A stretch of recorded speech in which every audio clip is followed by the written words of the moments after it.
जय हिंद एवरीवन, कैसे हो आप सभी। आज के इस क्लास में हम लोग क्लास 12 केमिस्ट्री का चैप्टर नंबर फर्स्ट जिसका नाम है ठोस अवस्था, जिसे इंग्लिश में सॉलिड स्टेट बोलते हैं। ओके, सो इस चैप्टर के काफी most important VVI objective question in this video हम लोग कवर करने वाले हैं। सो आज का ये वीडियो आप सभी क्लास 12 वालों के लिए बहुत ही ज्यादा इंपॉर्टेंट होने वाला है। सो आप सभी प्लीज वीडियो पे स्टार्ट से लेकर एंड तक बने रहना। एंड अगर आप सभी ने अभी तक इस वीडियो को लाइक नहीं करा, फटाक से वीडियो को लाइक कर लो एंड साथ में अपने इस फिजिक्स वाले भाई के यूट्यूब को सब्सक्राइब एंड बेल आइकन को प्रेस, ताकि आपके जो भी हेल्पफुल कंटेंट है वो सबसे पहले आप तक पहुंच सके। बाकी बिना किसी देरी के इस वीडियो को स्टार्ट करते हैं।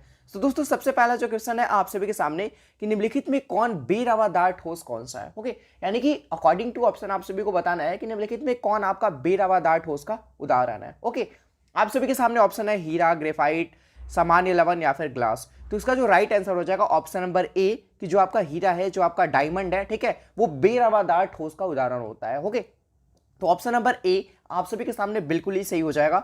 नेक्स्ट क्वेश्चन है सेकंड नंबर की घनाकार क्रिस्टल में ब्रेवस जालकों की जो संख्या होती है वो कितनी होती है। ओके, 3 होती है या फिर 1 होती है या फिर 4 होती है या फिर 14 होती है। तो इसका जो राइट आंसर हो जाएगा ऑप्शन नंबर ए, यानी कि घनाकार क्रिस्टल में ब्रेवस जालकों की जो संख्या होती है वो होती है 3। ओके जी, चलो जी। थर्ड नंबर क्वेश्चन कहता है आप सभी के सामने कि फलक केंद्रित इकाई सेल में चतुष्फलकीय रिक्तियों की जो कुल संख्या होती है वो कितनी होती है।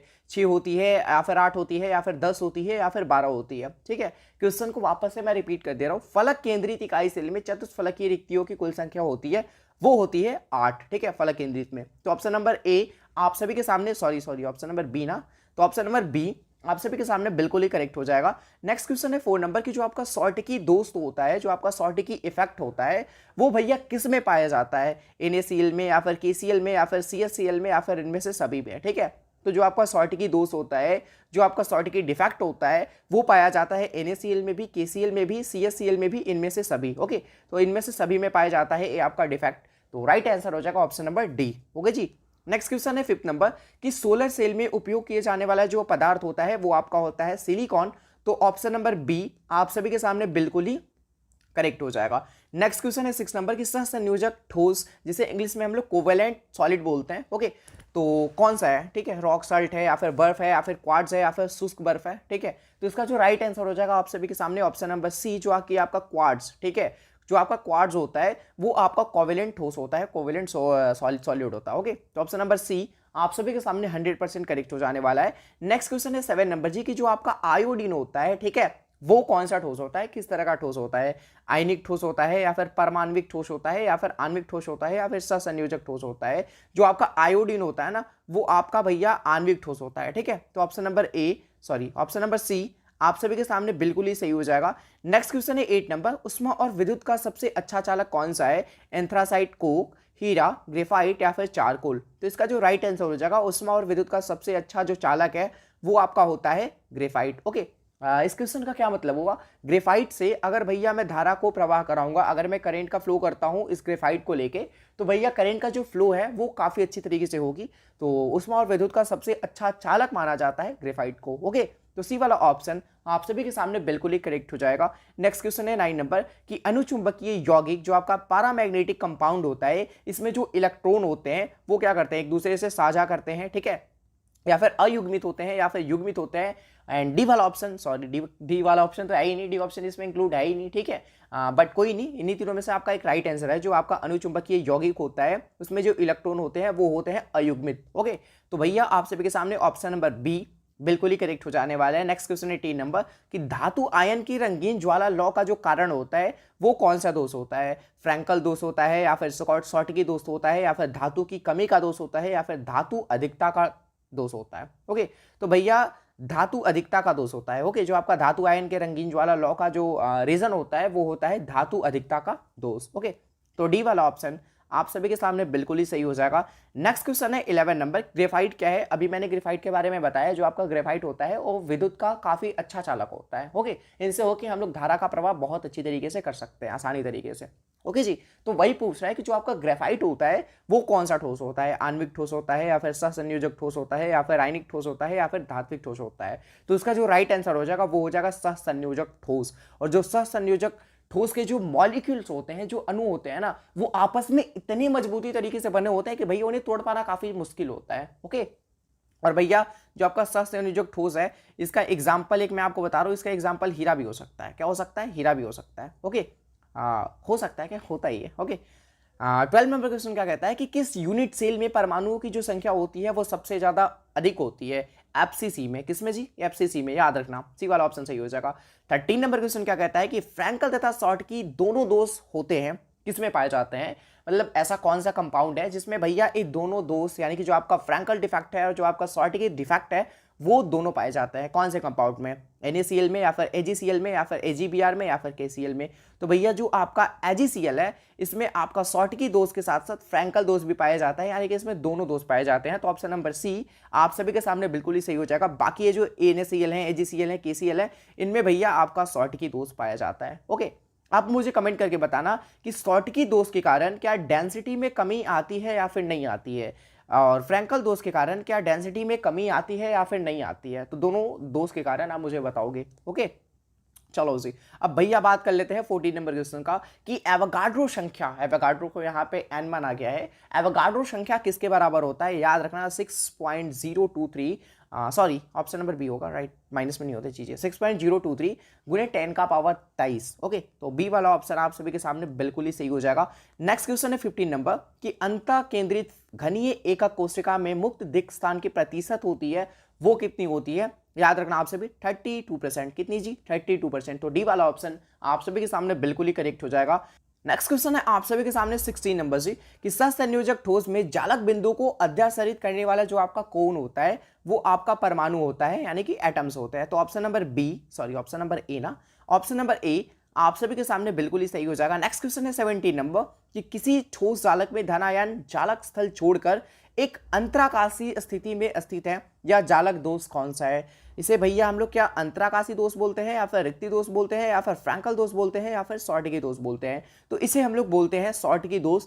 इसमें आपका कोई भी धनायन जालक को छोड़ के एक अंतराकाशीय स्थान में स्थित रहता है, और ये जो डिफेक्ट होता है वो आपका फ्रैंकल डिफेक्ट कहलाता है, यानी कि फ्रैंकल दोष कहलाता है। ओके, 18 नंबर क्वेश्चन क्या कहता है कि विभिन्न प्रकार के क्रिस्टलों में जालक व्यवस्था की जो कुल संख्या होती है वो कितनी होती है? वो होती है 14। कितनी होती है? कितनी होती है जी? 14। डी वाला ऑप्शन सही होगा। ओके, नेक्स्ट क्वेश्चन है 19 नंबर क्रिस्टल चालक में प्रति परमाणु अष्टफलकीय रिक्तियों की जो संख्या होती है वो कितनी होती है? 1 2 4 8। ओके, तो इसका जो राइट आंसर हो जाएगा ऑप्शन नंबर बी, यानी कि 2 होती है। ठीक है जी, तो बी वाला ऑप्शन सही हो जाएगा। नेक्स्ट क्वेश्चन है 20 नंबर की फ्रैंकल दोष किसमें पाया जाता है? बहुत अच्छा क्वेश्चन कि जो आपका फ्रैंकल दोष होता है वो किसमें पाया जाता है? सोडियम क्लोराइड में, ग्रेफाइट में, हीरा में, या फिर सिल्वर ब्रोमाइड में? तो जो आपका फ्रैंकल दोष होता है वो पाया जाता है सिल्वर ब्रोमाइड में, यानी कि AgBr में। ओके, और सिल्वर क्लोराइड में पाया जाता है आपका शॉर्टकी दोष, याद रखना। चलो जी, 21 नंबर क्वेश्चन क्या कहता है कि निम्नलिखित में कौन अक्रिस्टलीय ठोस पदार्थ है? अक्रिस्टलीय ठोस पदार्थ कौन सा है? हीरा है, ग्रेफाइट है, कांच है, या फिर साधारण नमक है? तो इसका जो राइट आंसर हो जाएगा ऑप्शन नंबर सी की जो आपका कांच है वो आपका एक अक्रिस्टलीय ठोस पदार्थ होता है। तो ऑप्शन नंबर सी आप सभी के सामने बिल्कुल ही सही हो जाएगा। एक डिफरेंस होती है क्रिस्टलीय और अक्रिस्टलीय पदार्थ में, जिससे तुम पता लगा सकते हो कि अक्रिस्टलीय ठोस पदार्थ है या फिर नहीं है। जैसे कि तुम क्या कर सकते हो कि जो आपका कांच होता है, जैसे मान लो हमारे पास कांच है, मान लो एक गोल, ठीक है, मैं मानता हूँ कि हमारे पास एक सर्कल टाइप का एक मेरे पास कांच अवेलेबल है, और इसे मैं क्रैक करता हूँ, तोड़ता हूँ, ठीक है। मैं इसे तोड़ सकता हूँ एक किल के सहारे, मैं किल को टपका दूँ इसके ऊपर, इसको जमीन पे रख के, ठीक है, या फिर मैं मुक्का से मारूँ, या फिर मतलब कुछ भी करके इसे मैं क्रैक करता हूँ। तो क्या मतलब ऐसा हो सकता है कि ये भैया बराबर बराबर पार्ट में कटे? कोई और चीज होती तो मैं मान भी सकता था, बट कांच कैसा होता है कि भैया कांच गिर जाता है, फूटता है, तो बराबर बराबर चीजों में इस तरीके से बट जाती है। हाँ भैया एक पार्ट अलग, मतलब वापस से मैं उसे जोड़ सकता हूँ क्या? नहीं जोड़ सकता, ठीक है, जोड़ने की तो बात अलग है। आप मुझे बताओ कि क्या ये बराबर बराबर पार्ट में टूटते हैं या फिर बट जाते हैं टूटने के बाद? नहीं ना। तो एक डिफरेंस ये भी होता है कि इनकी जो निश्चित ज्यामितीय आकृति होती है वो सेम नहीं होती है अक्रिस्टलीय ठोस पदार्थ की। बाकी बेसिकली अंतर तो बहुत सारे होते हैं, ठीक है, क्रिस्टलीय और अक्रिस्टलीय में। ओके जी, 22 नंबर क्वेश्चन क्या कहता है कि बीसीसी जालक एकक कोशिका में रिक्त स्थान कितनी होती है? 32%। ओके, तो डी वाला ऑप्शन आप सभी के सामने बिल्कुल ही सही हो जाएगा। नेक्स्ट क्वेश्चन है 23 नंबर कि हीरा के एक यूनिट सेल में कार्बन परमाणुओं की जो संख्या होती है वो कितनी होती है? 6148। इसका जवाब आप सभी मुझे कमेंट करके बताओगे, बिकॉज क्या एज अ होमवर्क के तौर पे प्रश्न रख लो, ठीक है, होमवर्क के तौर पे मैं एक प्रश्न आप सभी को प्रोवाइड कर रहा हूँ, इसका जवाब मुझे कमेंट में आने चाहिए। ओके, 24 नंबर क्वेश्चन क्या कहता है कि ठोस क्षारीय धातु के हैलाइड का रंगीन दिखने का जो कारण होता है वो कौन सा दोष होता है? शॉर्टकी दोष होता है, या फिर फ्रैंकल दोष होता है, या फिर एफ केंद्र दोष होता है, या फिर अंतराकाशीय स्थल दोष होता है? तो इसका जो राइट आंसर हो जाएगा ऑप्शन नंबर सी, यानी कि एफ सेंटर दोष के कारण, कि जो आपका ठोस क्षारीय धातु के जो हैलाइड है वो आपको रंगीन दिखते हैं। तो ऑप्शन नंबर सी आप सभी के सामने बिल्कुल ही सही हो जाएगा। नेक्स्ट क्वेश्चन है 26 नंबर की फेरोमैग्नेटिक कौन सा है? Ni, I mean nickel, CO, CrO3, इनमें से सभी। तो इसका जो राइट आंसर हो जाएगा डी वाला ऑप्शन, ठीक है, यानी कि इनमें से सभी ये जी जो भी आपको दिख रहा है ना वो सारे के सारे आपके फेरोमैग्नेटिक है। 26 नंबर क्वेश्चन, सोडियम क्लोराइड की जो संरचना होती है वो कैसी होती है, इसकी जो स्ट्रक्चर होती है वो कैसी होती है? तो याद रखना फलक केंद्रित घनीय जालक, ठीक है, फेस सेंटर्ड क्यूबिक। तो ऑप्शन नंबर बी आप सभी के सामने बिल्कुल ही सही हो जाएगा। और आज के इस क्लास में 26 क्वेश्चन थे, ठीक है, बट कोई नहीं, चैप्टर नंबर फर्स्ट था, बाकी धीरे धीरे चीज़ों को हम लोग और समझने की कोशिश करेंगे। बाकी केमिस्ट्री का आपका सीरीज जो है वो स्टार्ट हो रखा है। चैप्टर 1 आज क्लियर हो गया, चैप्टर 2 नेक्स्ट वीडियो में क्लियर हो जाएगा। इसी तरीके से आपका फिजिकल, ऑर्गेनिक, इनऑर्गेनिक सारे कंप्लीट हो जाएंगे। ओके, तो फिजिक्स वाले भैया यूट्यूब चैनल को जितना जल्दी हो सके आप सभी सब्सक्राइब करो एंड सपोर्ट करो। I need your support. बाकी हमारी जो टारगेट है आप सभी को टॉपर बनाना, आप सभी को बहुत आगे लेके जाना, आप सभी में वो ग्रोथ देखना। ओके, एंड मेन जो टारगेट है हमारा, जो मेन इंटेंशन है कि भैया बिहार को चेंज करना है एजुकेशन सिस्टम के तहत, ठीक है। वैसे बिहार में बहुत सारी प्रॉब्लम है भाई, एजुकेशन सिस्टम के तहत भी हम लोग काफी हद तक बिहार की जो प्रॉब्लम है ना उसको सही कर सकते हैं, राइट। अरे जो हम लोग सुन के तंग आ चुके हैं ना भैया, बिहार पिछड़ा पिछड़ा पिछड़ा जाता है, पिछड़ा राज्य है, ठीक है। तो भैया देखो, वैसे तो गर्व होती है भाई हमें कि हाँ हम ऐसे पावन स्थल पे पैदा हुए हैं, ऐसे पवित्र स्थल पे पैदा हुए हैं जहाँ पे मतलब भाई बिहार की जो महिमा है ना वो खत्म ही नहीं होगी। मैं कितना भी बखान कर लूँ वो खत्म होगी ही नहीं होगी, ठीक है। बाकी लोगों के मन में जो भ्रम है ना कि अरे यार बिहार गरीब है, बिहार में ये नहीं होती, बिहार के लोग अशिक्षित होते हैं, बिहार में बिहार का एजुकेशन सिस्टम खत्म है, ठीक है। और भी बहुत सारी चीज़ें बोली जाती है, बिहार में अशिक्षा है और भी तरह तरह की बातें बोली जाती है हमारे इस बिहार के बारे में, ठीक है। और ऐसा हमें फील कराया जाता है कि भैया तुम बिहार में पैदा हुए हो ना मतलब पाप है, ठीक है, बिहार में पैदा होना पाप है।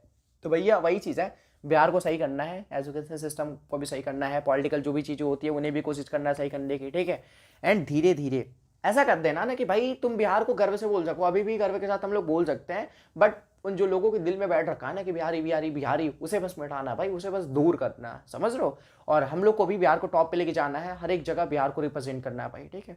तो करना तो पड़ेगा भाई, मेहनत तो करनी पड़ेगी बहुत कुछ, ठीक है। तो आई नीड योर सपोर्ट। बाकी मैं पूरी कोशिश कर रहा हूँ एजुकेशन सिस्टम के तहत इस बिहार को बदलने की। All right, so thank you so much आप सभी को यहाँ तक आने के लिए। एंड वीडियो को लाइक नहीं करा, प्लीज़ वीडियो को लाइक कर देना, तो जितना ज़्यादा हो सके दोस्तों को शेयर करो। एंड फिजिक्स वाले भैया यूट्यूब चैनल के बारे में बताओ, यहाँ पे क्या आप सभी को कंटेंट किस तरीके के कंटेंट प्रोवाइड कराए जाते हैं, एंड भैया उन्हें भी बोलो सपोर्ट करने, ओके। एंड चैनल को सब्सक्राइब कर देना आप सभी, एंड बेल आइकन को प्रेस, ताकि सबके जो भी हेल्पफुल कंटेंट है वो सबसे पहले आप तक पहुँच सके। बाकी आज के लिए इतना रहने देते हैं, जल्दी मिलते हैं हम लोग नेक्स्ट वीडियो में। तब तक के लिए आप सभी को be positive and keep doing, wish all the very best. Thank you so much आप सभी को, एंड लव यू बच्चों।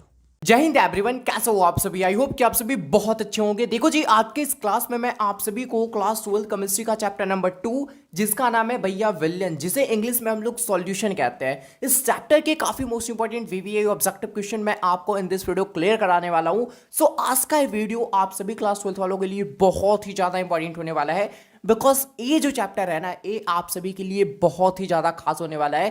बिकॉज भैया इस चैप्टर से काफी सारे ऐसे क्वेश्चन हैं, चाहे ऑब्जेक्टिव बोलो चाहे सब्जेक्टिव बोल लो, ठीक है, आपके काफी सारे क्वेश्चन इस चैप्टर से करे जाते हैं आपके बोर्ड एग्जाम में, राइट। तो वीडियो बहुत ज्यादा इंपॉर्टेंट है, वीडियो पे स्टार्ट से लेकर एंड तक बने रहना।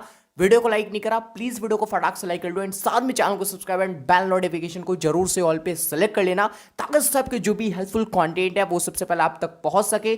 बाकी बिना किसी देरी के आइए इस वीडियो को स्टार्ट करते हैं। ओके जी, सो दोस्तों आज के इस क्लास में काफी सारे ऐसे प्रश्न होंगे जो कि थोड़े बहुत न्यूमेरिकल पे भी बेस्ड होंगे, ठीक है। तो चीज़ों को समझने की कोशिश करिएगा आप सभी, ओके। और हो सकता है वीडियो काफ़ी ज़्यादा लंबा बने, काफ़ी ज़्यादा नहीं, लेकिन आई थिंक 1 घंटा के आसपास हो सकता है वीडियो जाए, बिकॉज न्यूमेरिकल्स भी काफ़ी सारे क्वेश्चन ऐसे हैं जो कि इंक्लूड है इसके अंदर, राइट। और मैं बिल्कुल ऐसा कोशिश करूंगा कि भैया जितने कम टाइम में हो सके, जितनी अच्छी तरीके से चीज़ों को मैं आप सभी को समझा सकूँ, ओके। सो बिना किसी तरीके आइए इस वीडियो को स्टार्ट करते हैं। ऑलराइट, देखो जी, पहला क्वेश्चन है आप सभी के सामने, और देख सकते हो यहाँ पे मैंने काफ़ी ज़्यादा स्पेसेस छोड़ रखी है, बिकॉज मैं करने वाला हूँ प्रॉपर तरीके से कैलकुलेशन। ऑल राइट जी, ठीक है। तो पहला नंबर क्वेश्चन है आप सभी के सामने कि भैया देखो, पहली चीज तो ये एनर्जी की कमी मत होने दो, ठीक है। आप सभी फुल एनर्जी लाओ आप सभी अपने अंदर, ठीक है। पानी नहीं पियो, पानी पी के बैठ जाओ भाई, लेकिन आराम से इस वीडियो को देखो, एंड तक देखना, काफी कुछ सीख के जाने वाला हो यहाँ से, ठीक है। तो पहला नंबर क्वेश्चन है आप सभी के सामने कि 234.2 ग्राम चीनी के घोल में 34.2 ग्राम चीनी है, ठीक है। मैं बोलता हूं घोल इन द सेंस कि भैया विलन, ठीक है। यूं कह सकते हो कि 234.2 ग्राम विलन के घोल में भैया 34.2 ग्राम चीनी है। ओके, विलन का मोलर सांद्रण क्या होगा, आपको विलन का मोलर सांद्रण दैट मीन्स की मोल लता आपको फाइंड करना है। तो मोल लता आप लोग किस तरीके से फाइंड कर सकते हो, मैं आपको चीज़ों को बताने वाला हूं। तो सबसे पहले गिवन में लिख लेता हूं कि क्या क्या चीज़ें मुझे दी हुई है यहाँ से, ठीक है। तो सबसे पहले पता चल रहा है कि भैया हमारा जो विलन का भार है, टोटल विलन का जो भार है वो है भैया 234.2 ग्राम। तो मैं यहाँ पे लिख लेता हूँ विलन का द्रव्यमान, और मैं वो करता हूँ स्पेस बचाने के कारण, बिकॉज चीज़ें यहाँ पे क्या हो जाती है ना, जैसे ही मैं कट करूंगा तो चीज़ें वो कट हो जाती है और स्पेस की थोड़ी बहुत इशू हो जाती है, और इसको मैं इंप्रूव करने के लिए काफ़ी ज़्यादा कोशिश कर रहा हूँ। और आई विल ट्राई कि मैं पेन टाइप पे प्रॉपर जो है वो फेस के साथ मैं आपको पढ़ाऊँ, तो बस थोड़ा दिन और इंतजार कर लो, चीज़ें हो जाएगी सही थोड़ी देर में, ठीक है। बाकी मैं समझाता हूँ आपको सही तरीके से किस तरीके से क्या करनी है आपको। तो सबसे पहले विलन का जो मास दिया हुआ है, विलन का जो द्रव्यमान दिया हुआ है वो दिया हुआ है 234.2 ग्राम। तो अगर मैं विलन के द्रव्यमान को मैं डब्ल्यू से डिनोट कर लूँ, कैपिटल डब्ल्यू, ठीक है। कैपिटल डब्ल्यू क्या है जी, कैपिटल डब्ल्यू है हमारा विलन का द्रव्यमान, जो कि मुझे दिया है 234.2 ग्राम, राइट, 234.2 ग्राम दिया हुआ है। ओके, अब भैया चीनी, चीनी का वेट कितना है, तो 34.2 ग्राम। तो चीनी क्या है, अगर मान लो चीनी के घोल में, अगर भैया चीनी के घोल में चीनी क्या हुआ, फिर जब पानी हमारा क्या होता है एज अ विलायक, एज अ सॉल्वेंट उसको लेते हैं, ठीक है। तो भैया विलन में जब हमारा चीनी घुला हुआ है तो वो विलय के भांति काम करेगा, राइट, वो हमारा विलय हुआ ना, तो चीनी हमारा क्या हो गया, विलय हो गया। तो सॉल्यूट, इंग्लिश में उसे सॉल्यूट बोलते हैं। तो विलय का जो मास हुआ, विलय का जो द्रव्यमान हुआ वो यहाँ पे दिया हुआ है 34.2 ग्राम। तो भैया जो भी हमारा विलय है चीनी, उसका जो द्रव्यमान हुआ वो हुआ 34.2 ग्राम। तो भैया इससे मैं स्मॉल डब्ल्यू से डिनोट कर लेता हूं, बिकॉज कैपिटल डब्ल्यू से मैंने क्या कर रखा, पूरे विलन के द्रव्यमान को डिनोट करके रखा है, ठीक है। तो जो हमारा स्मॉल डब्ल्यू हो जाएगा वो हो जाएगा 34.2 ग्राम, राइट। मैं आपको बोलूंगा चीनी के घोल में जो विलायक होगा वो क्या होगा, पानी होगा, सिंपल सी बात है। चीनी को तुम कहाँ घोलोगे, पानी के अंदर ही तो घोलने वाले हो, ठीक है। ओके, तो भैया जो हमारा चीनी हो गया उसका द्रव्यमान हमको पता चल गया, और जो हमारा विलयन है टोटल उसका हमको द्रव्यमान पता चल गया। तो तुम यहां से विलायक का द्रव्यमान पता नहीं कर सकते, विलायक हमारा पानी है, ये भैया टोटल विलयन है। इससे अगर तुम इसको घटा दोगे तो तुम्हें विलायक का जो मास है ना वो पता चल जाने वाला है। काफी इजी सा लॉजिक है भाई, वैसा बड़ा नहीं कि हाँ भैया यहाँ पे रॉकेट साइंस है, सिंपल सी बात है भैया। मान लो कोई एक विलन है, ठीक है, विलन है मान लो 500 लीटर का, अगर तुमसे बोला जाए कि भाई इसमें 100 ग्राम चीनी है, ठीक है, 100 ग्राम चीनी है, तो तुम फाइंड नहीं कर लोगे क्या, उस टोटल विलियन में से चीनी की मात्रा को घटा लो, तो तुम्हें पता चल जाएगा कि हाँ भैया एक्चुअल में पानी की मात्रा कितनी है, समझ रहे हो। तो वही चीज, टोटल विलियन का आपका भार दिया हुआ है, चीनी का भार भी आपको पता है। अब भैया घटा के विलायक का भार निकाल लो, दैट मीन्स कि जो पानी के भांति हमारा विलायक यहाँ पे, सॉरी, जो विलायक काम कर रहा है पानी, सॉरी यार, जो पानी काम कर रहा है विलायक के भांति, ठीक है, उसका जो द्रव्यमान तुम इजीली फाइंड कर सकते हो। तो जब इससे तुम एक घटाओगे, यानी कि 234.2 ग्राम में से आप 34.2 ग्राम को जैसे ही माइनस करोगे तो आपके सामने जो रिजल्ट आएगा वो आएगा भैया कितना, 200 ग्राम। 200 ग्राम, बिल्कुल 200 ग्राम आने वाला है। 234 में से 234.2 में से 34.2 चला जाएगा, तो भैया सिंपल सी बात है 200 ग्राम बचने वाला है। तो जो विलायक का द्रव्यमान है उसे अगर मैं डब्ल्यू डैश से डिनोट कर लूँ, ठीक है, डब्ल्यू डैश से, तो वो भैया हमारे पास आ गया 2 ग्राम। तो भैया अब हमें हर एक चीज पता चल गई है, दैट मीन्स क्या, कि हमारा जो टोटल विलयन है उसका क्या भार है, ठीक है, हमारा जो विलय है उसका क्या भार है, हमारा जो विलायक है उसका क्या भार है। तो भैया वो हर एक चीज हमें आइडिया लग गई है, पता हो गई है। अब देखो हमको चाहिए क्या, अब हमको फाइंड करना है मोल लता, ठीक है। अब जब हमको मोल लता फाइंड करना है, सिंपल सा बात को समझिएगा, जब हमको मोल लता पता करना है भैया, तो मोल लता पता करने के लिए यहाँ पे जो चीनी है जो कि विलय के भांति काम कर रहा है, तो इसके मोलों की जो संख्या होगी ना वो हमें पता होनी चाहिए। और मोल की संख्या हमें कैसे पता चलेगी, जब इसका अनुभार हमें पता होगा, राइट। तो चीनी का जो हमारा सबसे पहले फॉर्मूला की अगर मैं बात कर लूँ, तो जो हमारा चीनी होता है, ठीक है, मैं चीनी क्या मैं सही लिख रहा हूँ, बिल्कुल जैसे भी हो, लेकिन क्वेश्चन में तो इस साइड से, बट कोई नहीं, चीज़ों को वो गौर मत करना, ठीक है। चीनी का जो सूत्र होता है, ठीक है, वो होता है, याद रख लो आप सभी, वो होता है C12H22O11, और इसका जो अनुभार होता है, वो होता है 342, ठीक है, 342 ग्राम प्रति मोल, राइट। ये इसका अनुभार होता है। अब भैया आपको चीनी का अनुभार पता चल गया, चीनी का जो एक्चुअल भार है वो आपको पता चल गया, तो भैया तुम क्या कर सकते हो, इजीली फाइंड कर सकते हो चीनी की मोलों की संख्या। अगर मैं चीनी की मोलों की संख्या को अगर मैं स्मॉल एन से दिखा दूं, ठीक है, ये क्या है, चीनी की मोलों की संख्या है। ओके, अब यहाँ पे पता करो कि चीनी का द्रव्यमान क्या है, तो चीनी का द्रव्यमान है 34.2 ग्राम, तो 34.2 ग्राम चीनी का द्रव्यमान हुआ, राइट। और भैया चीनी का अनुभार कितना है, तो यहाँ पे देखो चीनी का जो अनुभार होता है वो होता है 342 ग्राम प्रति मोल, ठीक है, क्या होता है 342, तो यहाँ पे मैंने लिख दिया 342। अब भैया अगर आप इनका कैलकुलेशन करोगे, सिंपल था कैलकुलेशन आपको दिख रहा है, तो जब इसका कैलकुलेशन करोगे तो आपको पता चलेगा कि भैया 0.1 मोल, ठीक है, क्या होगा 0.1 मोल, यहाँ पे जो मोल की संख्या है, जो नंबर ऑफ मोल है चीनी का, वो यहाँ से आपको मिल गया। अब भैया जब मोल की संख्या आपको पता चल गया तो आप इजीली क्या कर सकते हो, फाइंड कर सकते हो कि मोल लता क्या होने वाली है, ठीक है। हम मोल लता का क्या फॉर्मूला होता है, यही तो होता है कि विलय की मोलों की संख्या, तो विलय की मोलों की संख्या हमें अभी निकल लिया हमने। अब विलायक का भार, अब विलायक का भार हमें यहाँ पे क्या दे रखा है, सॉरी ये नहीं है ना, W डैश है हमारा विलायक का भार, जो कि हमारा 200 ग्राम है, तो इजिली हम लोग निकाल सकते हैं। ओके, तो चीजें हमें बस यही दो वैल्यू चाहिए थी, ठीक है, जो कि हमें पता चल गई, विलायक की भार, ठीक है, और एक जो हमारा है विलय की मोलों की संख्या। अब आइए जो भी हमारा मोल लता का फॉर्मूला होता है उस पे बेस्ड हम लोग इसको बस पुट करते हैं और वैल्यू को फाइंड करते हैं और देखते हैं कौन सा ऑप्शन हमारा करेक्ट होने वाला है, ठीक है। ओके जी, तो भैया जो हमारा मोल लता होता है, ठीक है, जो हमारा मोल लता होता है, एक मिनट मैं सही से लिख दे रहा हूँ चीज़ों को, तो भैया हमारा जो मोल लता होता है, ठीक है, मोल लता का जो सूत्र होता है वो भैया क्या होता है, तो भैया विलय की मोलों की संख्या, ठीक है, विलय की मोलों की संख्या, विलय की मोलों की संख्या, ठीक है, विलय के मोलों की संख्या, मैं यहाँ पे लिख दे रहा हूँ मोलों की संख्या, मोलो ऑफ नंबर, ठीक है, समझ जाना कि मोलों की संख्या की बात कर रहा है। अब भैया विलायक, विलायक का भार, ठीक है, विलायक का भार, विलायक का भार। अब चीज़ों को ध्यान से समझो आप सभी, यहाँ पे ये जो चीज़ें होती है वो होती है केजी में, किस में होती है, केजी में होती है। और काफ़ी सारे ऐसे क्वेश्चन आपके बोर्ड एग्जाम में करे जाते हैं कि भैया जो मूल लता होता है उसको हम लोग किस चीज़ में मेजर करते हैं, हमेशा ध्यान रखना केजी में, ठीक है, किस चीज़ में, केजी में। तो भैया ये चीज़ होगी हमारी केजी में, राइट, किस चीज़ में होगी जी, केजी में होगी, बहुत अच्छी बात। अब भैया विलय की मोलों की संख्या हमने फाइंड करा था, वो चीज़ मुझे क्या मिला था, 0.1 मिला था, ठीक है, 0.1 ग्राम प्रति मोल मिला था, तो यहाँ पे मैंने लिख दिया 0.1, ठीक है। अच्छा 0.1 नहीं लग रहा क्या, चलो अब प्रॉपर लग रहा है 0.1। ओके, अब भैया विलायक का जो भार हमने फाइंड करा था कैसे, इससे इससे मैंने घटा दिया था, यानी कि विलन में से जब हम जो विलय की मात्रा है उसको हम लोग घटा देंगे तो फाइनल तौर पे हमें पता चल जाएगा कि एक्चुअल में विलायक की भार क्या है। तो भैया विलायक का भार जो हमारा आया था वो आया था 200 ग्राम, 200 ग्राम, ठीक है। तो कुछ हमारा इस तरीके से। अब एक चीज़ मैं आपको बताना चाहता हूँ कि भैया हमें चाहिए होती है केजी में, क्या चाहिए होती है, केजी में, लेकिन ये जो 200 आया था वो हमारा आया था किस चीज़ में, ग्राम में, ठीक है। तो बटा में तुम 1000 करोगे जो कि ऊपर चला जाएगा, जैसे ही बटा में 1000 तुम करोगे, ठीक है, तो क्रॉस मल्टीप्लिकेशन आप सभी जानते होगे, फर्स्ट एंड लास्ट होता है, सेकंड एंड थर्ड होता है, ठीक है। तो भैया जो 1000 होगा वो हमारा ऊपर चला जाने वाला है, 20 से 20 आप सभी कट कर दीजिए, 2 से 1 कट जाएगा आपका 5 बार में। अब जब 0.1 से आप 5 में गुना करोगे, ठीक है, तो आपका जो रिजल्ट आएगा वो आएगा भैया 0.5 मोलल, बिकॉज आप मोल लता फाइंड कर रहे हो, तो 0.5 मोलल आपका जो आंसर है वो आने वाला है, ठीक है।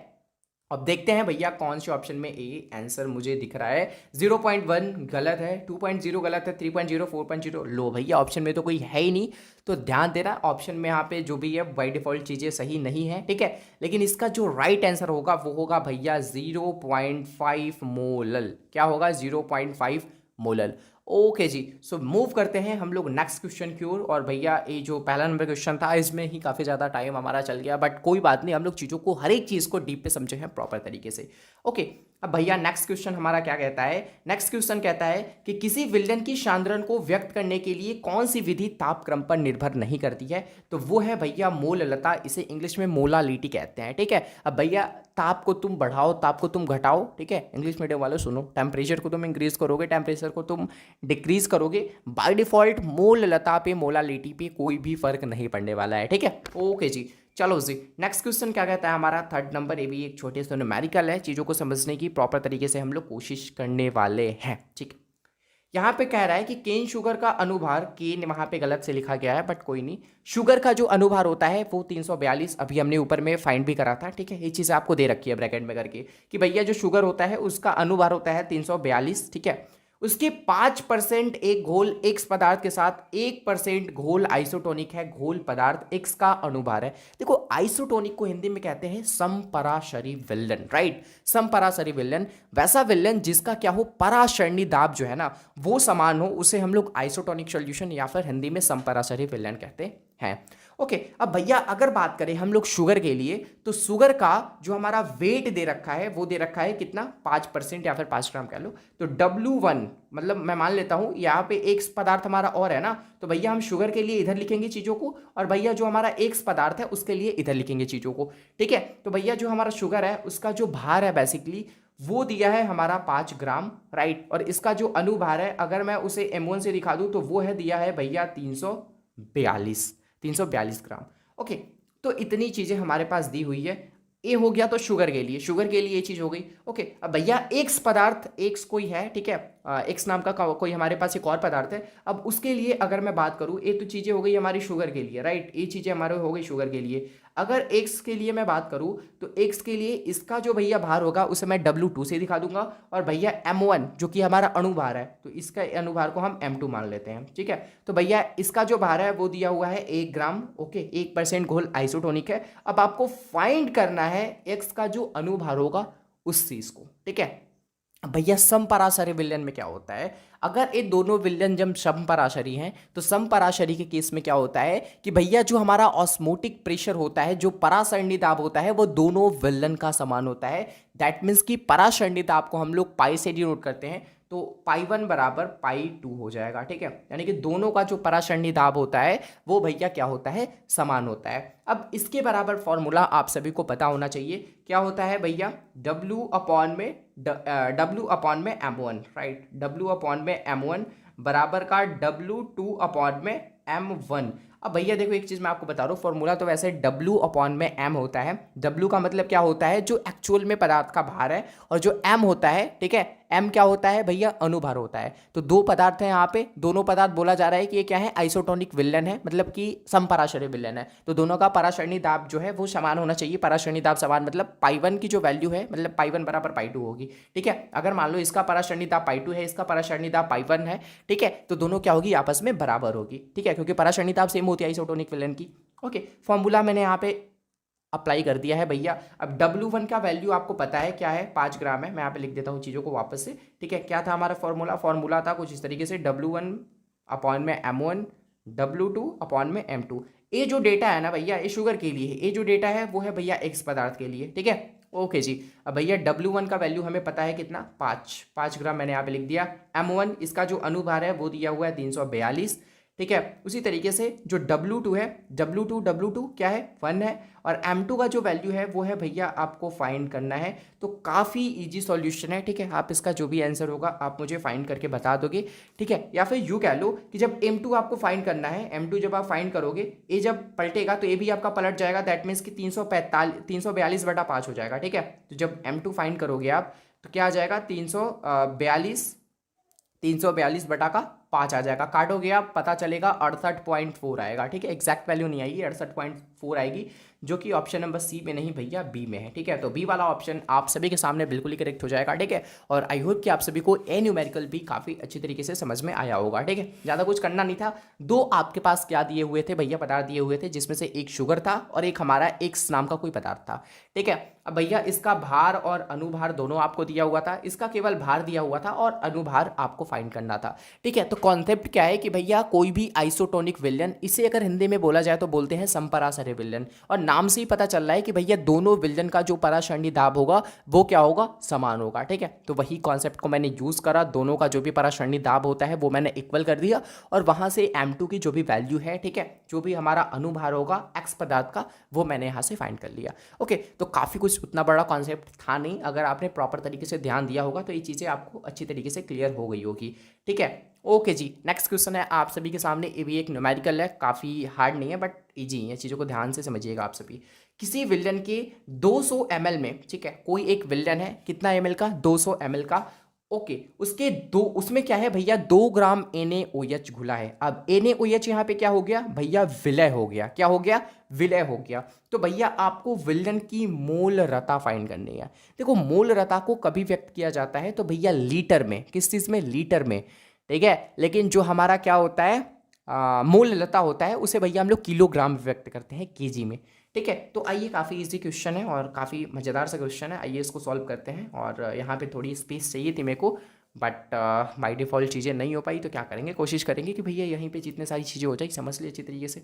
तो भैया ये तो आपको पता चल गया कि जो हमारा NaOH है, ठीक है, NaOH यहाँ पे क्या कर रहा है, विलय के भांति काम कर रहा है, ठीक है। तो मैं चीज़ों को इस तरीके से दिखा देता हूँ कि हाँ भैया ये काम कर रहा है हमारा विलय के भांति। अब विलय का जो भार दिया है वो दिया है 2 ग्राम। विलय का क्या भार दिया है, 2 ग्राम दिया है जी। अब इसका अनुभार आपको निकालना है। तो भैया NaOH का जो अनुभार होता है, ठीक है, मैं आपको बता दूं, NaOH का जो आपका मॉलिक्यूलर वेट होता है, मॉलिक्यूलर वेट होता है वो हमेशा याद रखना 40 ग्राम प्रति मोल, ठीक है। मॉलिक्यूलर वेट कितना होता है, 40 ग्राम प्रति मोल होता है। अब भैया आप क्या कर सकते हो, number of moles, number of moles आप इजीली फाइंड कर सकते हो। उसके लिए क्या फॉर्मूला होता है कि भैया ऊपर में विलय का जो भार दिया है उसको रख लो और नीचे में विलय का जो अनुभार है उसको रख लो। तो विलय का भार हमारा यहाँ पे देखो आप सभी 2 ग्राम है, ठीक है। और भैया विलय का जो अनुभार है जो हमने यहाँ पे निकाला 40 ग्राम प्रति मोल, इसे भैया पुट कर दो। अब जब इसे करोगे तो आपके सामने जो रिजल्ट आएगा वो आएगा भैया 0.05, ठीक है। अब क्या आएगा, 0.05 आएगा। ऑल राइट, अब भैया आपको एक चीज़ फाइंड करनी पड़ेगी, वो है वॉल्यूम ऑफ सॉल्यूशन, ठीक है। सॉल्यूशन जो है उसकी आपको वॉल्यूम फाइंड करनी पड़ेगी। दैट मीन्स कि सॉल्यूशन का जो आयतन होता है वो चीज़ आपको फाइंड करनी होगी। वैसे तो सॉल्यूशन हमारा 200 ml दिया हुआ है, राइट, 200 ml दिया हुआ है, लेकिन मैंने आपको क्या बोला कि जो आपका मोलरता होता है उसे हम लोग लीटर में व्यक्त करते हैं। तो काफ़ी अच्छा होगा कि भैया इसे लीटर में हम लोग यहीं पर कन्वर्ट कर ले, ठीक है। तो भैया वॉल्यूम ऑफ, यहाँ पर मैं लिखता हूँ वॉल्यूम ऑफ सॉल्यूशन, ठीक है। चीज़ों को समझ जाना आप सभी, ये हमारा वॉल्यूम ऑफ सॉल्यूशन है जो कि भैया 200 ml दिया हुआ है, ठीक है। कितना दिया हुआ है, 200 ml, और इसे जब आप लीटर में कन्वर्ट करोगे तो ये भैया हो जाएगा 0.2 लीटर। क्या हो जाएगा, 0.2 लीटर हो जाएगी हमारी चीज़ें। ओके, अब भैया मोलरता आप इसलिए फाइंड कर सकते हो, moles of solute, that means कि जो विलय की मोलों की संख्या है जो कि आपको ए रहा पता है यहाँ पे, ठीक है। और अपॉन में होता है volume of solution in litre जो कि हमारा ए रहा। तो इसके बटा में बस यही कर दो, आपका जो भी रिजल्ट है वो आपके सामने आ जाएगा, ठीक है। ओके, तो भैया यहाँ पे मैं लिख देना चाहूँगा मोलरता का क्या फॉर्मूला होता है, ठीक है। मोलरता बराबर जो आपका फॉर्मूला होता है वो होता है कि मोल्स ऑफ सॉल्यूट, सॉल्यूट की मोलों की संख्या कितनी है। तो सॉल्यूट की जो मोलों की संख्या है वो भैया हमने फाइंड कर रखा है क्या, 0.05, यही थी ना हमारी वैल्यू आई थी मोलों की संख्या। ओके, अब भैया नीचे क्या चाहिए हमें, नीचे हमें चाहिए जो हमारा विलन है उसका आयतन चाहिए लीटर में। तो उसका जो लीटर में आयतन आएगा वो हमने देखा था 0.2, क्योंकि 200 ml को जब आप लीटर में कन्वर्ट करोगे तो 0.2 लीटर हो जाएगा, ठीक है। अब भैया नॉर्मल सा कैलकुलेशन है, पॉइंट वाली चीज़ें हैं। अब इसको भैया कैलकुलेट कर लो, 0.25 आपका जो भी आंसर है जो कि ऑप्शन नंबर ए में है, तो ए आपका करेक्ट हो जाने वाला है। देखो न्यूमेरिकल्स तो हैं लेकिन टफ वाले नहीं है, ठीक है, टफ वाले न्यूमेरिकल नहीं है। और आपके बोर्ड एग्जाम में मैं बता रहा हूँ क्लियरली, आपके बिहार बोर्ड का जो भी एग्जाम होता है उसके बोर्ड एग्जाम में काफ़ी सारे न्यूमेरिकल्स नहीं पूछे जाते। बाय द वे 1 से 2 न्यूमेरिकल्स ऐसे होते हैं जो कि पूछ लिए जाते हैं, नहीं तो जितने सारे भी चीज़ें होती है वो आपके थ्योरी पे ही बेस्ड रहती है, ठीक है। सबसे ज़्यादा जो केमिस्ट्री में क्वेश्चन करे जाते हैं वो करे जाते हैं आपके ऑर्गेनिक केमिस्ट्री से, आपको पता होना चाहिए, ठीक है। तो भैया ऑर्गेनिक केमिस्ट्री पे भी हम लोग बहुत अच्छी तरीके से ध्यान देने वाले हैं, बहुत अच्छी तरीके से चीज़ों को कवर करने वाले हैं, ठीक है जी। ओके जी, 5 नंबर क्वेश्चन की ओर मैं मूव करना चाहूँगा। 5 नंबर क्वेश्चन क्या कहता है कि घोलक के 1 kg में उपस्थित घुलनशील मोलों की जो संख्या होती है, मैंने आपको बोला था कि केजी में हम लोग किसे व्यक्त करते हैं जी, तो उसे हम व्यक्त करते हैं किस चीज़ को, मोललता को, मोलालिटी को। और एक चीज़ और मैं आपको बताना चाहूँगा, मोलालिटी की वो प्रॉपर्टीज़ है, ठीक है, उसकी वो गुण है कि भैया ताप क्रम से ये बहुत अच्छी तरीके से स्वतंत्र होता है। ताप को तुम बढ़ाओगे घटाओगे, मोललता पे कोई भी फर्क नहीं पड़ने वाला है, ठीक है। तो भैया यहाँ पे कौन सा आंसर राइट हो जाएगा, वो हो जाएगा मोललता, बी वाला ऑप्शन करेक्ट हो जाएगा आप सभी के सामने, ठीक है। चलो जी, नेक्स्ट क्वेश्चन है 6 नंबर कि यहाँ पे भी एक छोटी सी न्यूमेरिकल है, ठीक है। और मैं चाहूँगा कि इसको जो है ना वो आप करो, क्या करो, आप करो। मैं आपको फॉर्मूला बता दूंगा प्रॉपर, वही चीज़ है, मोललता यहाँ पे फाइंड करनी है हमें, ठीक है। यदि 18 ग्राम ग्लूकोज को, ठीक है, 18 ग्राम हमारा क्या है, ग्लूकोज है, 18 ग्राम ग्लूकोज जो कि हमारा विलय के भांति काम कर रहा है। अब उसको 1000 घोलक में घोला जाता है, 1000 ग्राम घोलक में, जो 1000 ग्राम घोलक है, ठीक है, उसे पानी मान लो या फिर कोई और चीज़ मान लो, ये आपका विलायक है। विलायक का भार आपको पता है, विलय का भार आपको पता है। अब आपको फाइंड करना है कि उस घोल को क्या कहते हैं। देखो उस घोल को क्या कहता है, आपको कुल मिला के ओवरऑल आपको फाइंड करना है मोलालिटी, मोललता। और भैया मोललता का जो फॉर्मूला होता है, पहले नंबर क्वेश्चन में हमने मोललता फाइंड करा था, ठीक है। मोललता का क्या फॉर्मूला होता है कि भैया मोल्स ऑफ सोल्यूट, ठीक है, यानी कि विलय की मोलों की संख्या, ठीक है, विलय की मोलों की संख्या, विलय के मोलों की संख्या, विलय के मोलों की संख्या आप निकाल लो। विलय की मोलों की संख्या कैसे निकलेगी, तो विलय का जो भार दिया हुआ है आपको 18 ग्राम, और इसका अनुभार को जब तुम बटा में कर दोगे, जो वैल्यू आएगा वो आपका विलय की मोलों की संख्या होगा। अब भैया ग्लूकोज का अनुभार आप पता कर लो, ग्लूकोज का अनुभार क्या होता है, या फिर निकाल लो, या फिर ये सब चीज़ें प्रैक्टिकल वैल्यू होती है, तो आप ये सब चीज़ों को याद भी रख सकते हो, ठीक है। तो भैया क्या करो, यहाँ पे 18 ग्राम दिया हुआ है, ग्लूकोज की जो भी अनुभार होती है उसको बटा में कर लो, जो वैल्यू आएगी वो वैल्यू आएगी आपकी विलय की मोलों की संख्या, जिसे आप ऊपर रख देना और उसको डिवाइड कर देना mass of solvent in KG, ठीक है, mass of solvent in KG. तो भैया यहाँ पे जो हमारा विलायक है, मतलब विलायक का जो मास होगा उसको केजी में आपको लिखना पड़ेगा बटा में। तो भैया 1000 ग्राम घोलक, दैट मीन्स कि हमारा विलायक ही तो है जो कि चीज़ों को घोल रहा है। इसे क्या करोगे तुम, बस नॉर्मल केजी में कन्वर्ट कर लो, कि ग्राम में है केजी में कन्वर्ट कर लो, ठीक है। तो 1000 ग्राम दैट मीन्स कि 1 केजी, ओके। तो बटा में आपका 1 हो जाएगा, मैं आपको पहले ही बता दे रहा, 1 केजी हो जाएगा, ठीक है। बटा में नीचे रख लो और जो भी चीज़ें हैं वो आप फाइंड कर लो। आंसर मोल लता है, तो भैया आंसर जो भी आएगा वो मोलल वाला ही आएगा, ठीक है, मोलल वाला ही आएगा। ये सब जितने सारे भी मोलर है ना, मोलर वाला आंसर नहीं आएगा, इन्हीं दोनों में से कोई एक जो है वो आपका आंसर आएगा। आप प्लीज़ नीचे कमेंट करना मुझे कि भैया कौन सा आंसर आप सभी का आया और आप सभी ने फाइनल कैलकुलेशन करी या फिर नहीं करी। बिकॉज काफ़ी सारे ऐसे स्टूडेंट हैं जो कि बोलते हैं अरे भैया छोड़ो यार क्या कैलकुलेशन करना। देखो चीज़ों को जो है ना कैलकुलेट करोगे तो आपकी जो एक प्रॉपर माइंडसेट होती है ना वो भाई डेवलप होती है, सोचने समझने की जो क्षमता होती है ना वो बिल्ड होती है, समझ रहे हो। तो काफ़ी सारी ऐसी चीज़ें हैं जो कि आपको सीखनी चाहिए, करनी चाहिए और बिल्कुल ही करनी चाहिए, ठीक है। ओके जी, 7 नंबर क्वेश्चन है आप सभी के सामने। भैया 1 second, what are issue, okay कोई नहीं। 7 नंबर क्वेश्चन कहता है कि आदर्श विलन का निम्न में कौन सा गुण है। देखो एक कुछ टाइम पहले मैंने एक कम्युनिटी पोस्ट डाला था, ठीक है, जहाँ पे मैंने एक राउल्ट के नियम से संबंधित मैंने कोई जो है वो क्वेश्चन करा था आप सभी से, ठीक है। और आप सभी का अच्छा सा जवाब आया था कि भैया राउल्ट का नियम, मतलब कुछ क्वेश्चन है वो मुझे एक्जैक्ट याद नहीं वो क्या क्वेश्चन थी, ठीक है। देखो मैं बता रहा हूँ, ये जो राउल्ट का नियम था ना, ठीक है, एक राउल्ट का नियम, एक राउल्ट साहब आए और उन्होंने अपना नियम दिया, ठीक है। वो नियम था मूल प्रवाह से संबंधित, ओके, और मूल प्रवाह वाष्प ताप से संबंधित, ओके। तो जब इन्होंने नियम दिया तो इन्होंने क्या किया कि अपने नियम के आधार पे, नियम के बेसिस पे 2 नए नए विलेन बना दिए। अब भैया ये क्या बात हुआ, हाँ जी मैं बिल्कुल सही बात बोल रहा हूँ आप सभी को। जो राउल्ट साहब थे वो भैया आए, उन्होंने अपना नियम प्रस्तुत किया और उन्होंने अपने नियम के बेस पे क्या किया भैया, 2 नए नए विलेन को बना के चले गए। वो 2 नए विलेन जो थे वो आपके आदर्श और अनादर्श विलेन थे, ठीक है। राउल्ट के नियम के बेस पे 2 विलेन हमारे कौन कौन से थे, तो एक हमारा था भैया आदर्श विलेन और एक हमारा था अनादर्श विलेन। आदर्श विलेन को इंग्लिश में हम लोग आइडियल सॉल्यूशन कहते हैं और अनादर्श विलेन को इंग्लिश में हम लोग नॉन आइडियल सॉल्यूशन कहते हैं, ठीक है। अब भैया आइडियल सॉल्यूशन इन्होंने आदर्श उसको नाम दिया जो कि भैया राउल्ट के नियम को पालन करता हो, ठीक है। अब भैया मैं हूँ राउल्ट, मान लो मैंने एक अपना एक नियम प्रस्तुत किया, नियम अपना एक डेवलप करा मैंने, ठीक है। अब भैया आदर्श में किसे बोलूंगा, देखो नाम से ही पता चल रहा है आदर्श, अच्छा सा, संस्कारी सा, सीधा सा बच्चा, ठीक है, आदर्श, समझ रहे हो।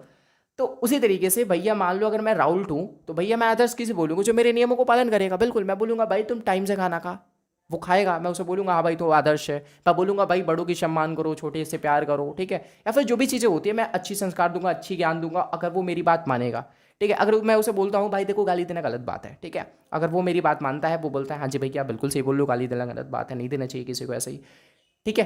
तो भैया मैं बोलूँगा हाँ यार तू तो मेरी सारी बात मानता है, तो भाई तू क्या है, तू आदर्श विलेन है, ठीक है। लेकिन एक अनादर्श विलेन है भाई, मैं बोलता हूँ उसे भाई तू गाली मत दो किसी को यार, गाली देना गलत बात है। वो बोलता है आप जो बोलोगे वही होगा, मेरा मन मेरा मुँह, मैं जिसको चाहूँ उसको दूँ, ठीक है। तो भैया ए हुआ क्या, अनादर्श बच्चा का जो है ना वो आदत, इस तरीके से जो भी आप बोलना चाहो, ठीक है। तो भैया सिंपल दी बात है, राहुल साहब ने भी वही करा, उन्होंने अपना एक नियम प्रस्तुत करा, उन्होंने बोला कि भाई जो मेरी नियम को फॉलो करेगा, जो मेरे नियम का पालन करेगा उसे मैं आदर्श विलेन बोलूंगा और जो मेरी नियम का पालन नहीं करेगा उसे भैया मैं अनादर्श विलेन बोलूंगा, राइट। तो उसी के बेस पे क्वेश्चन आपसे ये करा जा रहा है कि आदर्श विलेन निम्न में से कौन सा गुण है, आदर्श विलेन का निम्नलिखित में से कौन सा गुण है। तो अभी मैंने आपको बताया, तो मुझे नहीं लगता कि भैया इसका जो भी आंसर होगा वो मुझे बताने की जरूरत है, ठीक है, नहीं है, लेकिन मैं आपको फिर भी बता दे रहा हूँ कि जो आदर्श विलेन वो होता है जो कि क्या करता है जी, राउल्ट के नियम को पालन करता है। और जिस तरीके से मैंने आपको अभी एक्सप्लेन करा, जिस तरीके से एग्जांपल देके मैंने आपको बताने की कोशिश करी, तो मुझे नहीं लगता कि आप जीवन में इस चीज़ को कभी भी भूल पाओगे। ओके, तो आदर्श विलेन का निम्नलिखित में कौन सा गुण है जी, तो यह राउल्ट के नियम का पालन करता है। जी हाँ, बिल्कुल करता है। तो ए वाला ऑप्शन आप सभी के सामने 110% करेक्ट हो जाएगा, ठीक है। चलो जी, नेक्स्ट क्वेश्चन है 8 नंबर भैया की HCl दैट मीन्स की हाइड्रोक्लोरिक अम्ल एवं H2O दैट मीन्स की जल, ठीक है, अस्थिर क्वाथी एजियोट्रॉपी मतलब यूँ कह लो कि एजियोट्रॉपिक मिक्सचर में, मिश्रण में क्या होगा। तो हमेशा याद रखना कि भैया जल और हाइड्रोक्लोरिक की एजियोट्रॉपिक मिक्सचर में आपका क्या होता है, ठीक है, क्या होता है। तो भैया याद रखना 20.2% आपका HCl होता है। तो डी वाला ऑप्शन आप सभी के सामने बिल्कुल ही करेक्ट हो जाएगा, ठीक है। तो भैया 8 का कौन सा ऑप्शन सही हो जाएगा, डी वाला हो। ओके, चलो जी, नेक्स्ट नंबर नहीं भाई, 9 नंबर क्वेश्चन है कि वैसा घोल, घोल का मतलब विलन भाई, काफ़ी सारे बुक में आपकी घोल लिखा रहता है, काफ़ी सारे बुक में आपके वो लिखा रहता है विलन, ठीक है। तो घोल विलन एक ही चीज़ है, तो कंफ्यूज मत होना कि भैया घोल क्या हो गया विलन क्या होगा, भाई सेम ही चीज़ होता है, ठीक है भाई। ओके, मेरी बहन भी है ना, तो ठीक है बहन। ओके, चलो बढ़ते हैं हम लोग। वैसा घोल जो एक निश्चित ताप पर संयोजन में बिना किसी प्रकार के परिवर्तन के उबलता है, उसे हम लोग क्या कहते हैं। देखिए जी, वैसा घोल, वैसा विलन जो एक कांस्टेंट टेम्परेचर पे क्या करता है, बिना किसी प्रकार के परिवर्तन के क्या हो रहा है, उबलता है, उसे हम लोग एजियोट्रॉपिक मिक्सचर बोलते हैं। क्या बोलते हैं, एजियोट्रॉपिक मिक्सचर बोलते हैं। तो भैया ए वाला ऑप्शन आप सभी के सामने बिल्कुल ही करेक्ट हो जाएगा, चीज़ों को ध्यान में रखना आप सभी।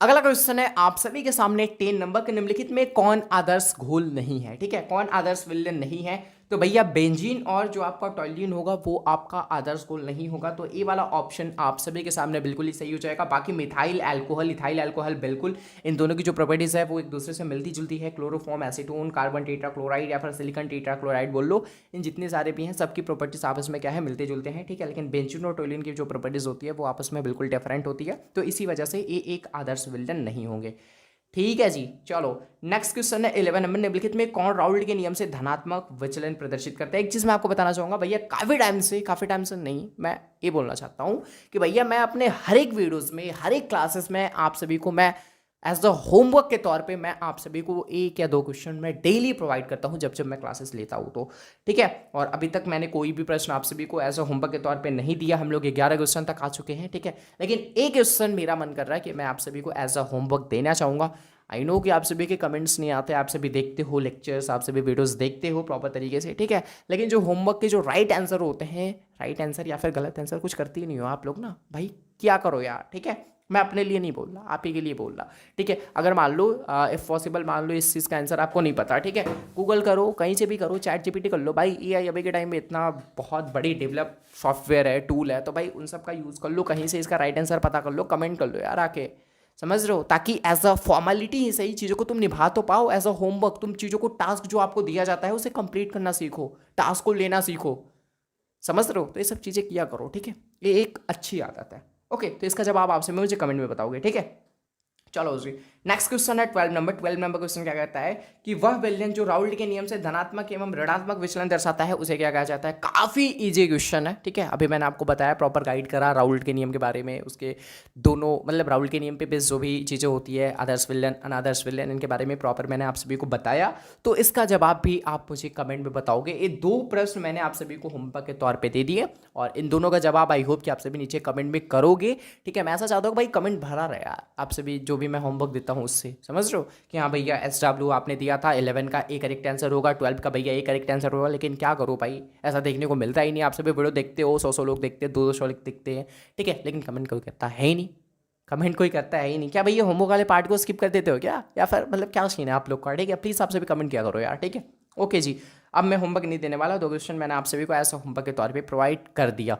ओके, अब भैया 13 नंबर क्वेश्चन हमारा यहाँ से स्टार्ट हो जाता है। 13 नंबर क्वेश्चन क्या कहता है कि समपरासरी विलेन में क्या समान होते हैं। समपरासरी विलेन को इंग्लिश में हम लोग आइसोटोनिक सोल्यूशन कहते हैं। अब भैया मैंने आपको बताया था कि समपरासरी विलेन, जैसा कि नाम से ही पता चल रहा है आप सभी को कि समपरासरी विलेन में भैया हमारा जो पराशरण दाब होता है वो समान होगा। बट बाय डिफॉल्ट पराशरणी दाब ऑप्शन में है नहीं, ठीक है, तो भैया क्या हो जाएगा, ऑप्शन गलत हो जाएगा। दैट मीन्स कि इनमें से कोई नहीं हो जाएगा। ठीक है, इनमें से कोई नहीं, डी वाला ऑप्शन टिक कर लो आप सभी। नेक्स्ट क्वेश्चन है आप सभी के सामने 14 नंबर कि भैया जिनमें पराशरण दाब समान ताप पर हो, ठीक है, वो भैया समपराशरी कहलाते हैं। तो डी वाला ऑप्शन आप सभी के सामने बिल्कुल ही करेक्ट हो जाएगा। ठीक है, नेक्स्ट क्वेश्चन है 16 नंबर कि विद्युत अपघट्य का क्या उदाहरण होता है।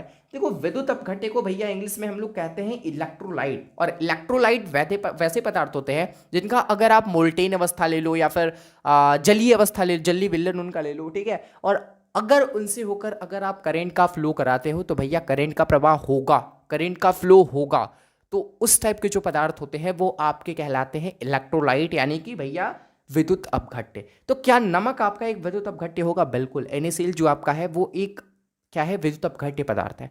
ठीक है, उसका चाहो तो तुम मोल्टेन अवस्था ले लो, यानी कि पिघला हुआ अवस्था ले लो, या फिर जलीय अवस्था ले लो, ठीक है, उससे होकर धारा का प्रवाह होगा। ओके, तो वो आपका एक इलेक्ट्रोलाइट पदार्थ है। ठीक है, तो भैया यहाँ पे तो ऑप्शन में चीनी नहीं होगा यार, ना यूरिया होगा ना बेंजीन होगा, होगा तो होगा सोडियम एसीटेट होगा। ठीक है, कौन सा होगा? Sodium acetate. तो बी वाला ऑप्शन आप सभी के सामने बिल्कुल ही करेक्ट हो जाएगा। ठीक है भैया, मैं चाहता हूँ कि पेन के कलर को थोड़ा सा चेंज कर लूँ ताकि जो है ना वो प्रॉपर तरीके से मजा भी आए चीज़ों को पढ़ने में और एक प्रॉपर अलाइनमेंट बना रहे।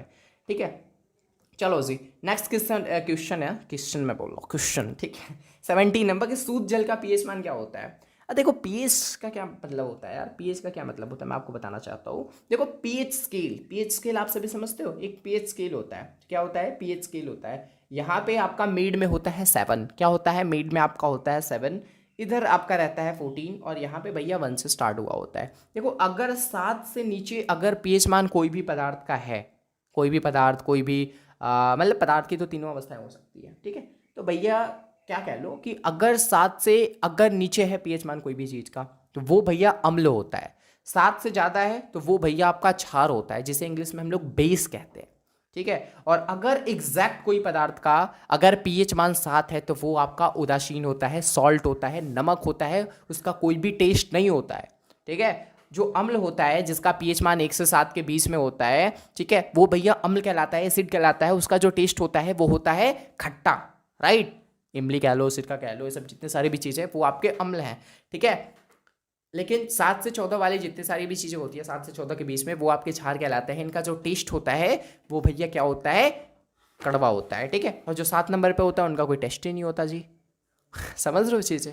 ओके जी, तो भैया मैं आपसे उम्मीद करूंगा कि अगर आप सभी यहाँ तक आ गए हो तो प्लीज़ वीडियो को लाइक कर दीजिए, चैनल को शेयर ना है तो दोस्तों में भी शेयर कर दीजिए। उन्होंने बताया करिए कि भैया फिजिक्स वाले भैया कैसी प्लेटफॉर्म है, यहाँ पे किस तरीके की क्लासेस आप सभी को दी जाती है, किस तरीके की क्लासेस, किस तरीके के हेल्पफुल कंटेंट आप सभी को दिए जाते हैं। ठीक है, तो बताओ दोस्तों के बारे में, और ये भी बताना कि भैया अभी फिलहाल के लिए रिसेंट के टाइम में ब्रिलियंट क्वेश्चन बैंक का जो सॉल्यूशन सीरीज है वो भैया स्टार्ट हो रखा है, तो प्लीज़ ज्वाइन करो। जितनी सारी भी रेगुलर वीडियोस आ रही है हमारी सबको देखो, हर एक वीडियो चैप्टर वाइज आ रही है। फिजिक्स केमिस्ट्री हिंदी को हम लोग काफ़ी अच्छे तरीके से क्लियर कर रहे हैं।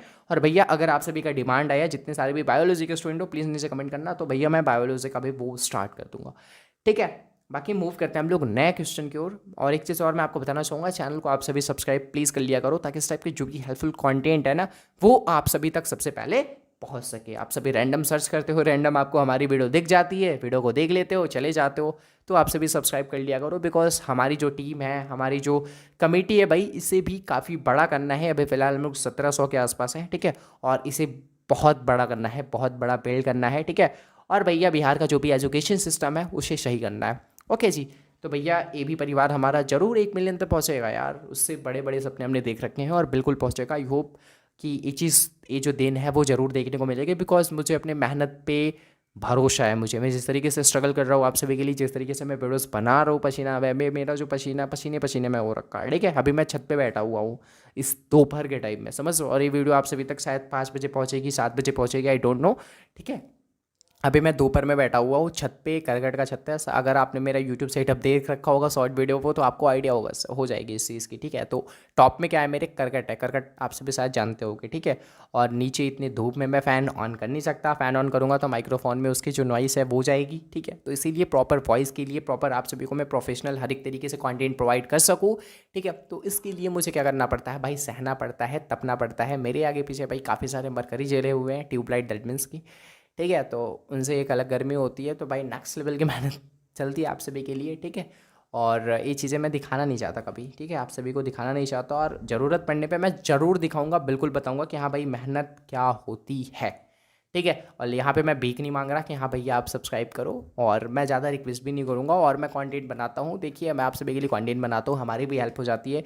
और एक चीज़ है कि भाई पढ़ाने के लिए तो पढ़ना पड़ता है, राइट, पढ़ाने के लिए क्या करना पड़ता है, पढ़ना पड़ता है, तो हमारी भी चीज़ें रिकॉल हो जाती है। और आप सभी के लिए तो मेहनत करना ही करना है, ठीक है।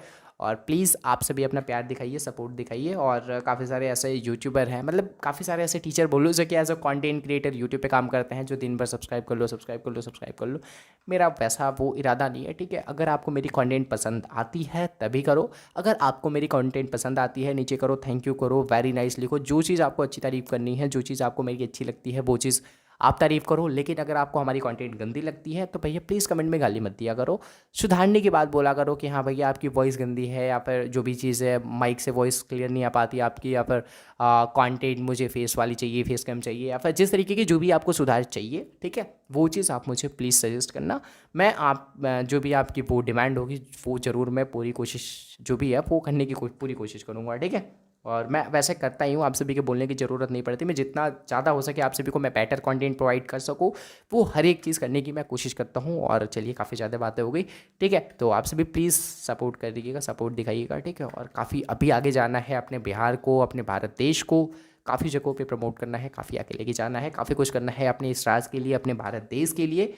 और ठीक है, खासकर तो बिहार को अपना सुधारना है ही, जो हमारी टारगेट है, जो हमारी लक्ष्य है। बिल्कुल यार, एजुकेशन सिस्टम के तहत काफ़ी ज़्यादा सुधार सकते हैं, बाकी पॉलिटिक्स वगैरह की भी दिक्कत है हमारे यहाँ बिहार में काफ़ी ज़्यादा, ठीक है, तो वो सब चीज़ों को सही कर सकते हैं। बाकी एक बार कभी ज़रूरत पड़े तो बिल्कुल हम लोग इस टॉपिक पे चर्चा करेंगे बिहार के ऊपर, ठीक है, ज़रूर चर्चा करेंगे मिलके हम लोग, ठीक है। क्योंकि भाई अभी के टाइम में जितने सारे भी हम लोग नवयुवक हैं ना, हम भी लोग बिहार को सही कर सकते हैं, हम भी लोग बिहार को सुधार सकते हैं, समझ रहे हो।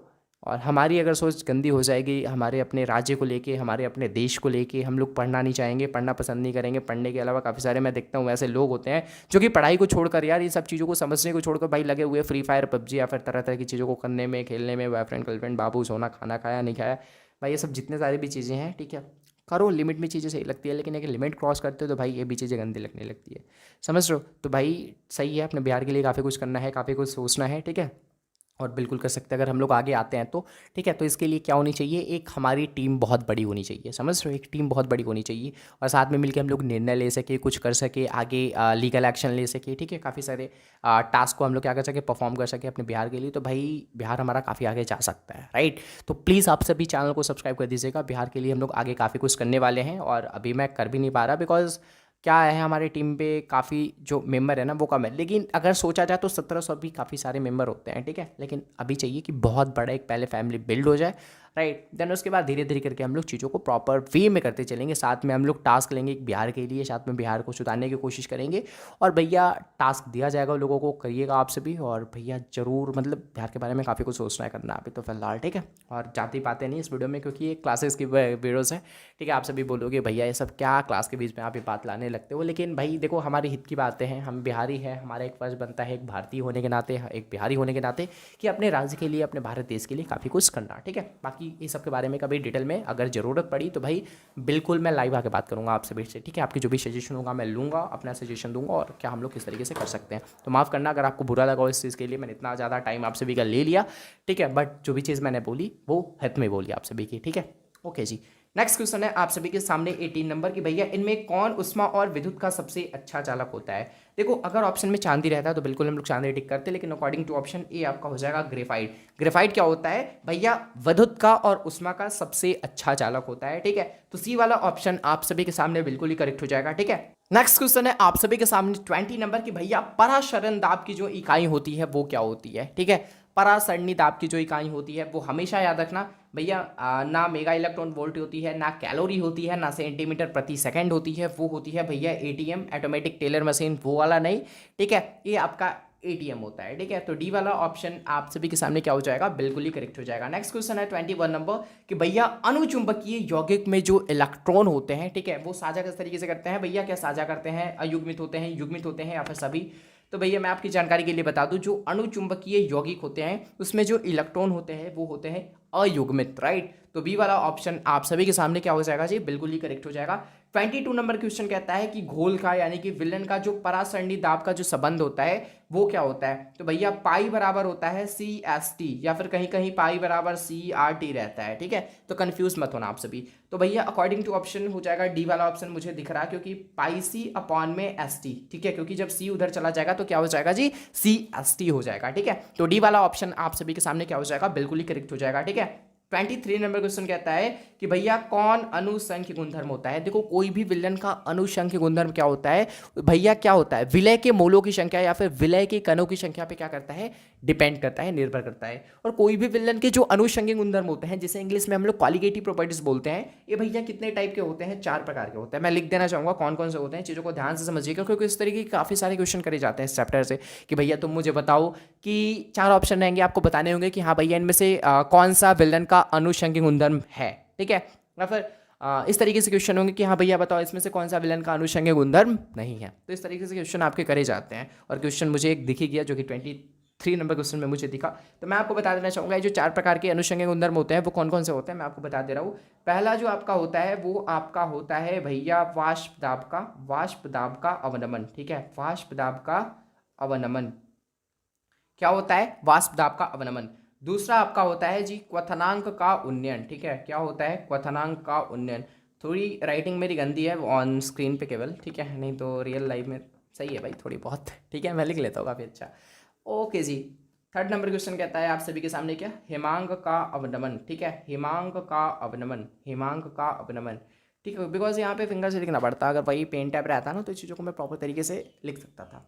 ओके और मैं कोशिश करता हूँ 2 से 3 दिनों में चीज़ें हो जाएगी प्रॉपर, फीस कैम वीडियो के साथ देखने को मिलेगी आप सभी को, ठीक है। ओके हिमांक का अवनमन हो गया।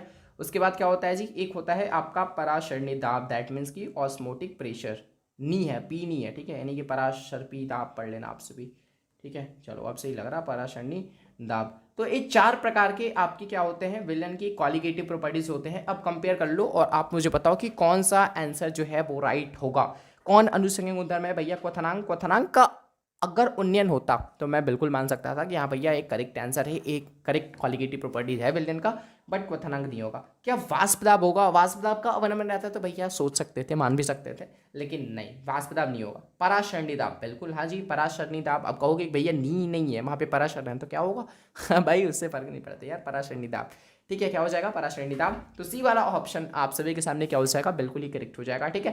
24 नंबर क्वेश्चन कहता है कि कौन अनुसंगिक गुणधर्म नहीं है। मैंने आपको बोला ना इस तरीके से काफी सारे क्वेश्चन करे जाते हैं। तो पराशरणी दाब है, क्वथनांक का उन्नयन है, लेकिन वाष्प दाब क्या है, अगर वाष्प दाब का अवनमन होता तो मैं मान सकता था कि हाँ भैया वाष्प दाब का अवनमन होता है। लेकिन क्वेश्चन क्या कर रहा है कि पराशरणी दाब, सॉरी क्वालिटेटिव प्रॉपर्टीज कौन नहीं है, तो आपका वाष्प दाब नहीं है, ठीक है। वाष्प दाब का अवनमन होता है, वाष्प दाब नहीं होता है। तो सी वाला आंसर आप सभी के सामने बिल्कुल ही 110% करेक्ट हो जाएगा, ठीक है। 25 नंबर क्वेश्चन कहता है कि इनमें से कौन राशि ताप द्वारा प्रभावित नहीं होती है। तो मैंने आपको स्टार्टिंग में ही काफ़ी सारे क्वेश्चन में क्लियर कर रखा कि जो भैया मोल लता होता है उस पर भैया ताप का कोई भी इफेक्ट नहीं पड़ता है। तो मोल लता आप सभी के सामने क्या हो जाएगा, बिल्कुल ही करेक्ट हो जाएगा। तो बी वाला ऑप्शन आप सभी के सामने बिल्कुल ही सही हो जाएगा। अगला क्वेश्चन है आप सभी के सामने 26 नंबर की भैया कौन अर्धपारगम्य झिल्ली से निकल पाते हैं, ठीक है। जो आपका अर्धपारगम्य झिल्ली होता है एसपीएम सेमी परमेबल मेम्ब्रेन, ठीक है। तो इससे होकर केवल और केवल सॉल्वेंट के पार्टिकल्स निकल पाते हैं, दैट मीन्स कि जो विलायक के अणु होते हैं वही निकल पाते हैं। तो ए वाला ऑप्शन, भाई तू तू तू तू ऐसे क्यों कर रहा, तो ए वाला ऑप्शन आप सभी के सामने क्या हो जाएगा, बिल्कुल ही करेक्ट हो जाएगा, ठीक है। नेक्स्ट क्वेश्चन है 27 नंबर कि शुद्ध जल की जो मोल लता होती है, मोलालिटी ऑफ प्योर वाटर, वो कितनी होती है, क्या 55.6 होती है, 50 होती है, 100 होती है या फिर 18 होती है। तो मैं आपकी जानकारी के लिए बता दूं जो शुद्ध जल की मोल लता होती है हमेशा याद रखना 55.6 होती है। तो ए वाला ऑप्शन आप सभी के सामने क्या हो जाएगा, ए वाला ऑप्शन करेक्ट हो जाएगा यार, ठीक है, क्या नहीं हो जाएगा। ओके अब भैया मुझे बताना इसके साथ यूनिट जोड़ना, देख लो एक बार राशि कौन सी है, मोल लता है हमारा। अब इसके लिए यहाँ पे यूनिट जोड़ देना कि 55.6 क्या, ग्राम, लीटर, मिलीलीटर क्या होगा, ठीक है। इसका जवाब आप सभी मुझे कमेंट में बताइएगा। ओके नेक्स्ट क्वेश्चन है 28 नंबर की किसका हिमांक का अवनमन जो है वो अधिकतम होगा। काफ़ी बार पूछा गया है क्वेश्चन है, K2SO4 का होगा, NaCl का होगा, यूरिया का होगा, इनमें से कोई नहीं, ठीक है। तो ये चीज़ें डिपेंड करती है वांट ऑफ फैक्टर पे। तो वांट ऑफ फैक्टर जो होता है वो सबसे ज़्यादा होता है K2SO4 का, अकॉर्डिंग टू ऑप्शन मैं आपको बता रहा हूँ, ठीक है। तो NaCl यूरिया से ज़्यादा है, यहाँ पे K2SO4 का जो वांट ऑफ फैक्टर है वो ज़्यादा है। तो इसलिए ए वाला ऑप्शन आप सभी के सामने बिल्कुल ही करेक्ट हो जाएगा। K2SO4 का जो हिमांक का अवनमन है वो भैया सबसे ज़्यादा होगा। नेक्स्ट क्वेश्चन है 28 नंबर की मोल लता को प्रतीत किया जाता है। भैया मैंने आपको स्टार्टिंग में बताया कि जो मोल लता होता है उसे हम लोग किस चीज़ में, केजी में, ठीक है, किलोग्राम में क्या करते हैं, प्रदर्शित करते हैं। तो मोल प्रति किलोग्राम आपको जहां ऑप्शन में दिखे टिक कर दो, मोल लता के लिए करेक्ट हो जाएगा। तो सी वाला ऑप्शन आप सभी के सामने बिल्कुल ही करेक्ट हो जाएगा, ठीक है। नेक्स्ट क्वेश्चन है 31 नंबर कि भैया प्रथम कोटि अभिक्रिया के लिए वेग स्थिरांक की जो इकाई होगी वो भैया क्या होगी। देखिए प्रथम कोटि के लिए पूछ ले, द्वितीय कोटि के लिए पूछ ले या फिर तृतीय कोटि के लिए पूछ ले, मैं आपको एक ऐसा आज टेक्निक बताने वाला हूँ, एक ऐसा तरीका बताने वाला हूँ, एक ऐसा व्यंजक या फिर यूँ कह लो एक ऐसा फॉर्मूला देने वाला हूँ जिससे तुम इजिली फाइंड कर सकते हो। मैं नहीं देने वाला, ये ऑलरेडी चीज़ें है क्लियर वैसे, ठीक है। तो देखो अभिक्रिया की जो वेग स्थिरांक, अगर मैं ऑर्डर को हटाता हूँ, यानी कि प्रथम कोटि द्वितीय कोटि ये सब क्या है, सारे के सारे ऑर्डर ही तो है। तो भैया अगर ऑर्डर को मैं साइड करता हूँ थोड़ी देर के लिए और केवल अभिक्रिया की जो वेग स्थिरांक की इकाई होती है उसकी अगर मैं बात करूं तो वो आपका होता है भैया मोल 1 माइनस एन, ठीक है। उसके बाद आपका होता है लीटर 1 माइनस एन और आपका होता है सेकेंड इनवर्स। तो ए होती है अभिक्रिया की वेग स्थिरांक की जो इकाई होती है वो भैया ए होती है। अब भैया यहाँ पे जहां जहां आपको एन दिख रहा है, ठीक है, एन दिख रहा है, जो ऑर्डर रहेगा बस यहाँ पे पुट कर देना। जैसे मान लो प्रथम कोटि के लिए पूछा तो भैया एक एक पुट कर दो इनकी जगह, द्वितीय कोटि के लिए पूछा दो दो पुट कर दो, तृतीय कोटि के लिए पूछा तीन तीन पुट कर दो, राइट। तो क्वेश्चन में हमसे करा जा रहा है कि भैया प्रथम कोटि के लिए तुम मुझे बता दो कि प्रथम कोटि के लिए जो अभिक्रिया की वेग स्थिरांक की इकाई होगी वो क्या होगी। दरअसल ये क्वेश्चन आपका विलन का नहीं है, केमिकल काइनेटिक्स का है, बट बाई डिफॉल्ट चीज़ें जो है वो यहाँ पे आ गई है, तो माफ़ी चाहूँगा मैं इसके लिए, बट कोई नहीं, चीज़ें जरूरी है, ठीक है। हम लोग आगे चल के पढ़ने वाले हैं इस चीज़ को, ओके। तो भैया क्या हो जाएगा, एन की जगह आपको क्या रखना है, जो भी कोटि दिया हुआ है वो, तो प्रथम कोटि के लिए हमें फाइंड करना है तो एन की जगह हम क्या रखेंगे, 1 रखेंगे, ठीक है।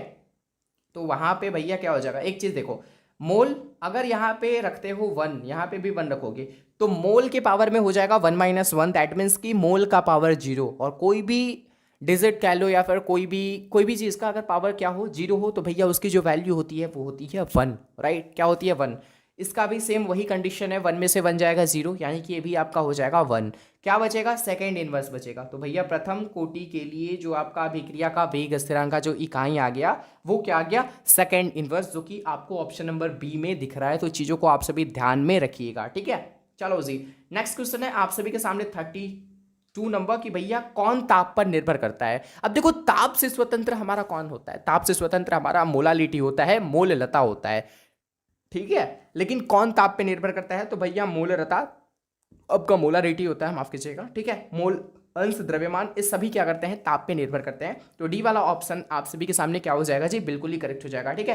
तो भैया आज के इस क्लास में 32 ऑब्जेक्टिव क्वेश्चन थे जो कि विलन चैप्टर थे, और जितने सारे भी भैया ऑब्जेक्टिव क्वेश्चन थे ना, इस सारे के सारे अभी तक के मोस्ट इंपॉर्टेंट ऑब्जेक्टिव क्वेश्चन थे, ठीक है। सो आई होप आप सभी को आज का जो क्लास है वो काफी ज्यादा पसंद आया होगा। नेक्स्ट जो हमारा चैप्टर है जिसका नाम है विद्युत रसायन, जिसे इंग्लिश में हम लोग इलेक्ट्रो केमिस्ट्री, ठीक है, इलेक्ट्रोकेमिस्ट्री कहते हैं। तो भैया इसको हम लोग काफ़ी अच्छी तरीके से क्लियर करने वाले हैं। सो आई होप आप सभी को आज का जो क्लास है वो काफ़ी ज़्यादा पसंद आया होगा। सो आज के इस वीडियो में इतना ही रहने देते हैं, मिलते हैं जल्दी के नेक्स्ट वीडियो में। तब तक के लिए आप सभी को be positive and keep doing wish all the very best. Thank you so much आप सभी को, जय हिंद एंड लव यू बच्चों, मन लगा के पढ़ाई करो आप सभी, एंड मिलते हैं आप सभी से जल्दी की नेक्स्ट वीडियो में।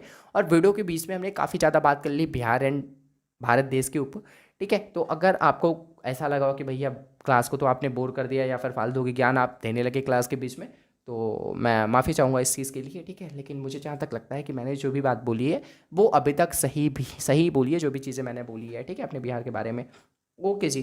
तो अगर आपको बुरा लगा हो तो दिल से सॉरी, आप माफ़ कर सकते हैं, बिल्कुल। एंड मिलते हैं जल्दी के नेक्स्ट वीडियो में आप सभी से, तब तक के लिए be positive and keep doing. Channel को सब्सक्राइब कर दीजिएगा आप सभी, ताकि इस टाइप के जो भी हेल्पफुल कंटेंट है वो सबसे पहले आप तक पहुंच सके। और भैया इसे भी बहुत बड़ा क्या करना है, बिल्ड करना है, और काफ़ी कुछ करना है बिहार के लिए, भारत देश के लिए। बाकी मिलते हैं जल्दी की नेक्स्ट वीडियो में, bye bye and take care. जय हिंद एवरीवन, कैसे हो आप सभी, आई होप कि आप सभी बहुत अच्छे होंगे। देखो जी, आज के इस क्लास में मैं आप सभी को क्लास 12 फिजिक्स नहीं भैया, क्लास 12 केमिस्ट्री के काफी मोस्ट इंपॉर्टेंट चैप्टर नंबर 3 जिसका नाम है विद्युत रसायन, जिसे इंग्लिश में हम लोग इलेक्ट्रोकेमिस्ट्री कहते हैं, इसके काफी most important VVI objective question मैं आप सभी को आज के इस क्लास में कराने वाला हूं।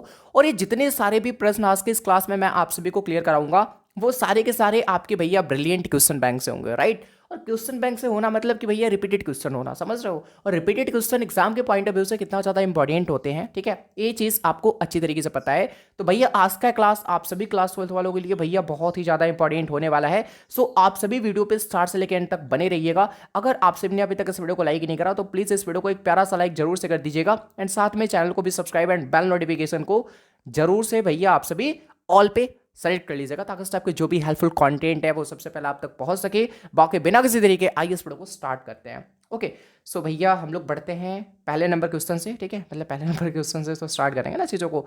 तो पहला नंबर क्वेश्चन क्या कहता है, चीज़ों को आप सभी ध्यान से समझिएगा, ठीक है।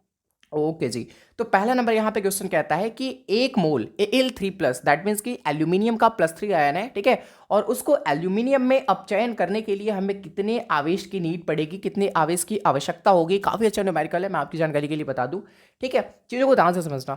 अगर मैं आपको बताऊं कि वैद्युत अपघटन, ठीक है, वैद्युत अपघटन का जो फैराडे का नियम है, ठीक है, यानी कि वैद्युत अपघटन के लिए जो फैराडे साहब ने नियम दिया था, वो नियम कहता क्या है, Q बराबर NFZ, Q बराबर NFZ। Q क्या है यहाँ पे, Q आपका आवेश है जो आपको फाइंड करना है कि कितनी आवेश की आवश्यकता होगी, ठीक है। और यहाँ पे जो N है ना, वो आपका होता है मोल्स ऑफ आयन, यानी कि आयन के कितने मोल है। तो यहाँ पे देख सकते हो कि 1 मोल दिया हुआ है जो कि आपका N का वैल्यू है, राइट।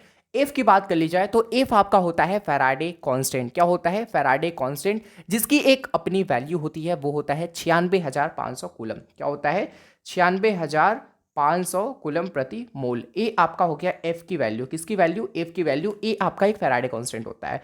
ओके, अब जेड यहाँ पे क्या है जी, जेड यहाँ पे आपका है, जेड यहाँ पे क्या है, जेड यहाँ पे है नंबर ऑफ इलेक्ट्रॉन, ठीक है। जेड क्या है, number of electron. Number of electron आप कहाँ से फाइंड करोगे, तो यहाँ पे एल्यूमिनियम का +3 आयन दिया है, यानी कि नंबर ऑफ इलेक्ट्रॉन कितने हो जाएंगे, 3 हो जाएंगे। तो भैया हमें जेड की वैल्यू पता चल गई, एफ की वैल्यू पता चल गई, और उसके बाद एन की वैल्यू पता है। तो भैया आप इजीली निकाल सकते हो कि क्यू की वैल्यू, दैट मीन्स कि क्या हमारी आवेश होने वाली है, ठीक है, कितनी आवेश की आवश्यकता पड़ने वाली है। तो एन आपका है 1 मोल, तो यहाँ पे मैंने कर दिया 1। अब भैया एफ क्या है, एफ की वैल्यू आपको मैंने बता दिया कि 96,500 रख दो एफ की जगह। और जो जेड है, ठीक है, जेड की जगह आप सभी को क्या रखना है, तो जेड की जगह आप सभी को रखना है 3, ठीक है, यानी कि नंबर ऑफ इलेक्ट्रॉन कितना है, तो 3 है। अगर आप इसे कैलकुलेशन करोगे, इसका काफ़ी इजी कैलकुलेशन है, कैलकुलेशन करने पे आएगा आपको भैया मिलेगा 2,89,500 कूलम, राइट। कितना मिलेगा, 2,89,500 कूलम। ओके, अब भैया अकॉर्डिंग टू ऑप्शन, ठीक है, अकॉर्डिंग टू ऑप्शन ए जो आंसर है वो मैच नहीं कर रहा किसी से, तो इसे चीज़ें को जो है ना वो पॉइंट में कन्वर्ट करना पड़ेगा, ताकि ए आंसर के सिमिलर आ जाए, जो आपके ऑप्शन है उसके सिमिलर आ जाए चीज़ें। तो भैया क्यू बराबर क्या हो जाएगा, अगर आप इसे तोड़ोगे तो 2.89 5 गुने 10⁵ कूलम, राइट, जो कि आपके ऑप्शन नंबर कौन सा में दिख रहा, ठीक है। तो भैया ए तो कोई सा ऑप्शन में भी नहीं दिख रहा मुझे, लेकिन हाँ जो पहला नंबर ऑप्शन है, क्योंकि देख लो 2.895 कहीं ना कहीं 3 के आसपास है, ठीक है, किसके आसपास है, 3 के आसपास है। तो भैया यहाँ पे जो ए वाला ऑप्शन है वो आप सभी के सामने क्या हो जाएगा, 100% करेक्ट हो जाएगा। तो आप सभी ध्यान देना, ठीक है, सब छोटे मोटे न्यूमेरिकल आपके बोर्ड एग्जाम में आते हैं, तो चीज़ों का आप सभी ध्यान रखोगे, ठीक है। सेकंड नंबर क्वेश्चन क्या कहता है कि बिजली की 1 फैराडे बराबर होती है कितने कूलम। देखो 1 फैराडे बराबर आप सभी ध्यान देना 96,500 कूलम होता है। कितना होता है, 1 फैराडे बराबर 96,500 कूलम, जो कि आपका ऑप्शन नंबर बी में है, ठीक है, तो याद रखना आप सभी। चलिए जी, नेक्स्ट क्वेश्चन है आप सभी के सामने, थर्ड नंबर। काफी इंटरेस्टिंग सवाल है कि सोडियम फ्लोराइड के जलीय घोल, सबसे पहले सोडियम फ्लोराइड का जो फॉर्मूला होता है, केमिकल फॉर्मूला, वो ए होता है NaF, ठीक है। तो सोडियम फ्लोराइड के जलीय घोल का विद्युत विच्छेदन कराने पर धनोद दैट मीन्स की एनोड है, और ऋणोद दैट मीन्स की कैथोड है। धनोद एनोड एक ही चीज होता है, और ऋणोद कैथोड एक ही चीज होता है। अब इस पे भैया जो प्राप्त प्रतिफल है वो आपको फाइंड करना है। देखिए सबसे पहले बात कर रहा है जलीय घोल। जलीय घोल कहने का मतलब कि भैया इसके अंदर हमारा H2O भी होगा। क्या होगा, इसके अंदर हमारा H2O भी होगा, ठीक है। अब भैया एक चीज मुझे बताओ, एनोड आपका होता है पॉजिटिव, ठीक है, अगर विद्युत विच्छेदन की अगर बात करी जाए तो उस क्रिया में जो आपका एनोड होता है वो होता है पॉजिटिव, और जो आपका ऋणोद दैट मीन्स की आपका जो कैथोड होता है वो आपका होता है नेगेटिव। तो सिंपल सी बात है, पॉजिटिव पे जाना चाहेगा नेगेटिव वाला, ठीक है। तो सोडियम आपका होता है पॉजिटिव, फ्लोरीन आपका नेगेटिव होता है, और हाइड्रोजन आपका पॉजिटिव, और जो आपका ऑक्सीजन होता है वो होता है भैया नेगेटिव। अब सबसे पहले बात कर लीजिए एनोड पे कि भैया एनोड पे कौन जाएगा और कैथोड पे कौन जाएगा। तो सबसे पहले एनोड के लिए बात करते हैं। तो एनोड पर जाना चाहेगा भैया माइनस वाला, जो कि यहाँ पे ऑक्सीजन भी है और फ्लोरीन भी है। तो जाएगा कौन, ठीक है, जिसकी ऑक्सीडेशन पोटेंशियल काफ़ी कम होगी, वही जाएगा। तो अगर कंपेयर करा जाए ऑक्सीजन और फ्लोरीन में, तो एक है भैया विद्युत रासायनिक तुल्यांक की सारणी, उसके अकॉर्डिंग आपको पता चल जाएगा कि भैया ऑक्सीडेशन पोटेंशियल किसकी कम होती है, किसकी ज़्यादा होती है, समझ रहे हो। तो उस सारणी के अकॉर्डिंग जो आपका भैया ऑक्सीजन होता है उसका ऑक्सीडेशन पोटेंशियल काफ़ी कम होता है, इसलिए एनोड पर तो जाएगा भैया हमारा ऑक्सीजन, कंफर्म हो गया। ठीक है, अब भैया कैथोड पर कौन जाना चाहेगा? कैथोड पर जाना चाहेगा पॉजिटिव वाला, जो कि है आपका सोडियम भी है और आपका हाइड्रोजन भी है। तो कैथोड पर कौन जाएगा? तो सिमिलर उसी तरीके से कैथोड पर आपका चला जाएगा H2। ठीक है, क्यों? क्योंकि भैया इसकी भी ऑक्सीडेशन पोटेंशियल काफ़ी कम होती है, तो इसी वजह से। तो आपका जो राइट आंसर हो जाएगा डी वाला। ठीक है, मैं सी में टिक कर रहा, क्या माफ करना मुझे भैया, डी हो जा। ठीक है, डी एक बार सही से टिक हो जाओ। तो डी वाला ऑप्शन आप सभी के सामने क्या हो जाएगा? 100% करेक्ट हो जाएगा। तो चीज़ों का आप सभी ध्यान रखोगे। ओके, 4 नंबर क्वेश्चन क्या कहता है कि निम्नलिखित में कौन सा ऑक्साइड धातु की तरह विद्युतीय गुण दर्शाता है? आपके सामने 4 ऑप्शन दिए गए हैं और आपको बताना है कि निम्नलिखित में ऐसा कौन सा ऑक्साइड है जो कि भैया धातु की तरह विद्युतीय गुण दर्शाता है। तो जो आपका CrO2 है, ऑप्शन में तो है ही नहीं भाई, ऑप्शन में तो है ही नहीं, ऑप्शन में तो है नहीं भाई, इनमें से कोई नहीं होगा। ठीक है, इनमें से कोई नहीं होगा, होना चाहिए तो CrO2। ठीक है, CrO2, क्योंकि आई थिंक जो आपका क्वेश्चन बैक है उसमें भैया CrO2 एक ऑप्शन में दिया गया है। ठीक है, और बाय द वे चीज़ों को प्रिंट करने में मैंने CrO2 मिस कर दिया है। ठीक है, तो एक काम करो, एक ई नाम का कोई ऑप्शन क्रिएट कर लो। ठीक है, और उसका नाम दे दो CrO2।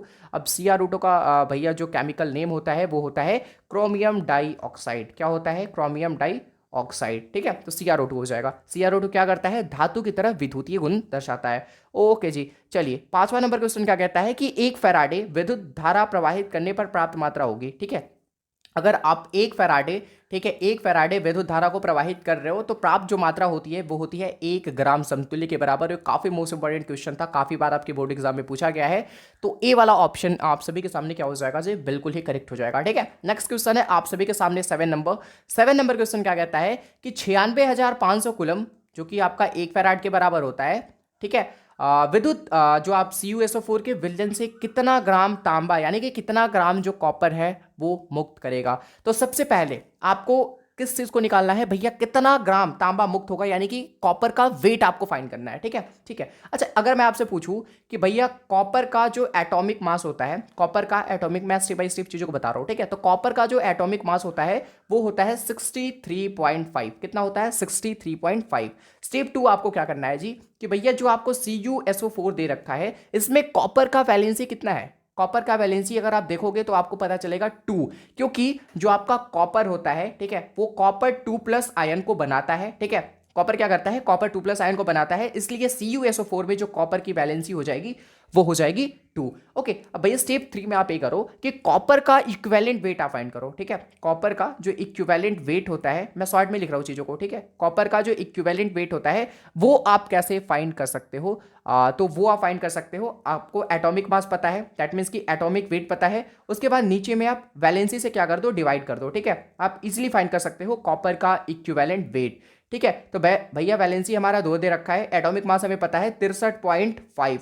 अब अगर आप इसे डिवाइड करोगे तो आपको जो रिजल्ट मिलेगा वो मिलेगा 31.75 ग्राम। ठीक है, ओके, तो भैया 1 फैराड यानी कि यूं कह लो 96,500 कूलम विद्युत CuSO4 के विलयन से जो आपका मुक्त होने वाला जो कॉपर है, मुक्त जो होगा तांबा, वो होगा 31.75 ग्राम, जो कि आपका ऑप्शन नंबर बी में है। तो बी वाला ऑप्शन यहां से आप सभी के सामने बिल्कुल ही करेक्ट हो जाएगा। ठीक है, ये भी क्वेश्चन आपसे काफी बार बोर्ड में पूछा गया है। अब भैया 8 नंबर क्वेश्चन क्या कहता है? चीजों को आप सभी ध्यान से समझिएगा, मैं यहां से पेन मोड ऑन कर लेता हूं और चीजों को मैं आप सभी को बताता हूं। NaCl के जलीय घोल के वैद्युत अपघटन में कैथोड पर क्या मुक्त होता है? देखिए NaCl, ठीक है, NaCl दैट मीन्स कि नमक, Na पॉजिटिव Cl- होता है। अब NaCl तो है, यहां पे बात कर रहा है कि जलीय घोल, दैट मीन्स कि भैया यहां पे जल भी होगा, H2+ और O हमारा माइनस। अब कैथोड, कैथोड भैया होता है ज्यादातर केसेस में ऋणात्मक। ठीक है, कैथोड क्या होता है? ऋणात्मक। अब इस पे जाना चाहेगा कौन? बेसिकली विद्युत अपघटन की प्रक्रिया में जो आपका कैथोड होता है वो होता है ऋणात्मक। ठीक है, अब भैया इस पे कौन जाना चाहेगा जी?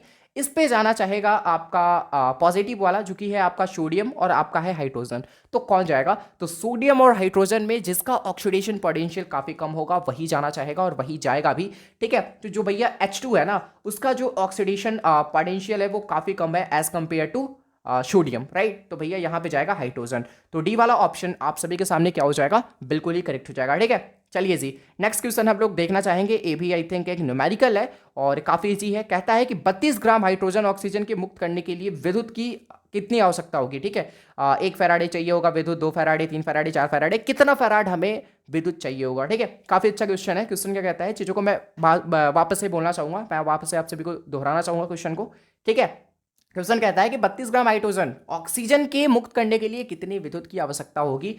तो भैया देख लो, अगर मैं आप सभी को बताऊं कि जल किस तरीके से बनता है, ठीक है, जल किस तरीके से बनता है। अब जल मैं क्यों बना रहा हूं, क्योंकि आपको पता है कि जो वैद्युत अपघटन होता है वो पानी का ही होता है। एक्चुअल में जो आपका वैद्युत अपघटन की प्रक्रिया होता है वो किसका होता है, वो पानी का ही होता है, ठीक है, जिसका फॉर्मूला क्या होता है, H2O। अगर मैं जल के 2 अणु ले लूं, ठीक है, और भैया अगर इसे मैं तोड़ने की कोशिश करूं तो ये टूटेगा 2S2 और O2 में, राइट। अब यहाँ पे एक चीज मैं आपको ब्रैकेट में लिखना चाहूंगा, मैं आपको बता रहा हूं कि 1 मोल, ठीक है, 1 मोल आपका जो ऑक्सीजन गैस है वो निकलता है, 1 मोल ऑक्सीजन गैस यहां से निकलता है। बिल्कुल देख सकते हो कि अगर मैं पानी के 2 मोल को, ठीक है, तोड़ता हूं तो 2S2 यानी कि हाइड्रोजन के 2 अणु और ऑक्सीजन के 1 अणु, ठीक है, यानी कि 1 मोल O2 गैस यहां से क्या हो रहा है, निकलता है। यानी इसमें 4 इलेक्ट्रॉन ट्रांसफर हो सकते हैं, ठीक है, यानी कि इसमें 4 इलेक्ट्रॉन ट्रांसफर हो रहा है। कितने, यहाँ पे देख रहे हो ना, यहाँ पे क्या हो रहा है, 1 मोल O2 गैस निकल रहा है, तो इसमें भैया क्या हो रहा है, 4 इलेक्ट्रॉन ट्रांसफर हो रहे हैं। कितने, 4 इलेक्ट्रॉन ट्रांसफर हो रहे हैं, राइट। तो भैया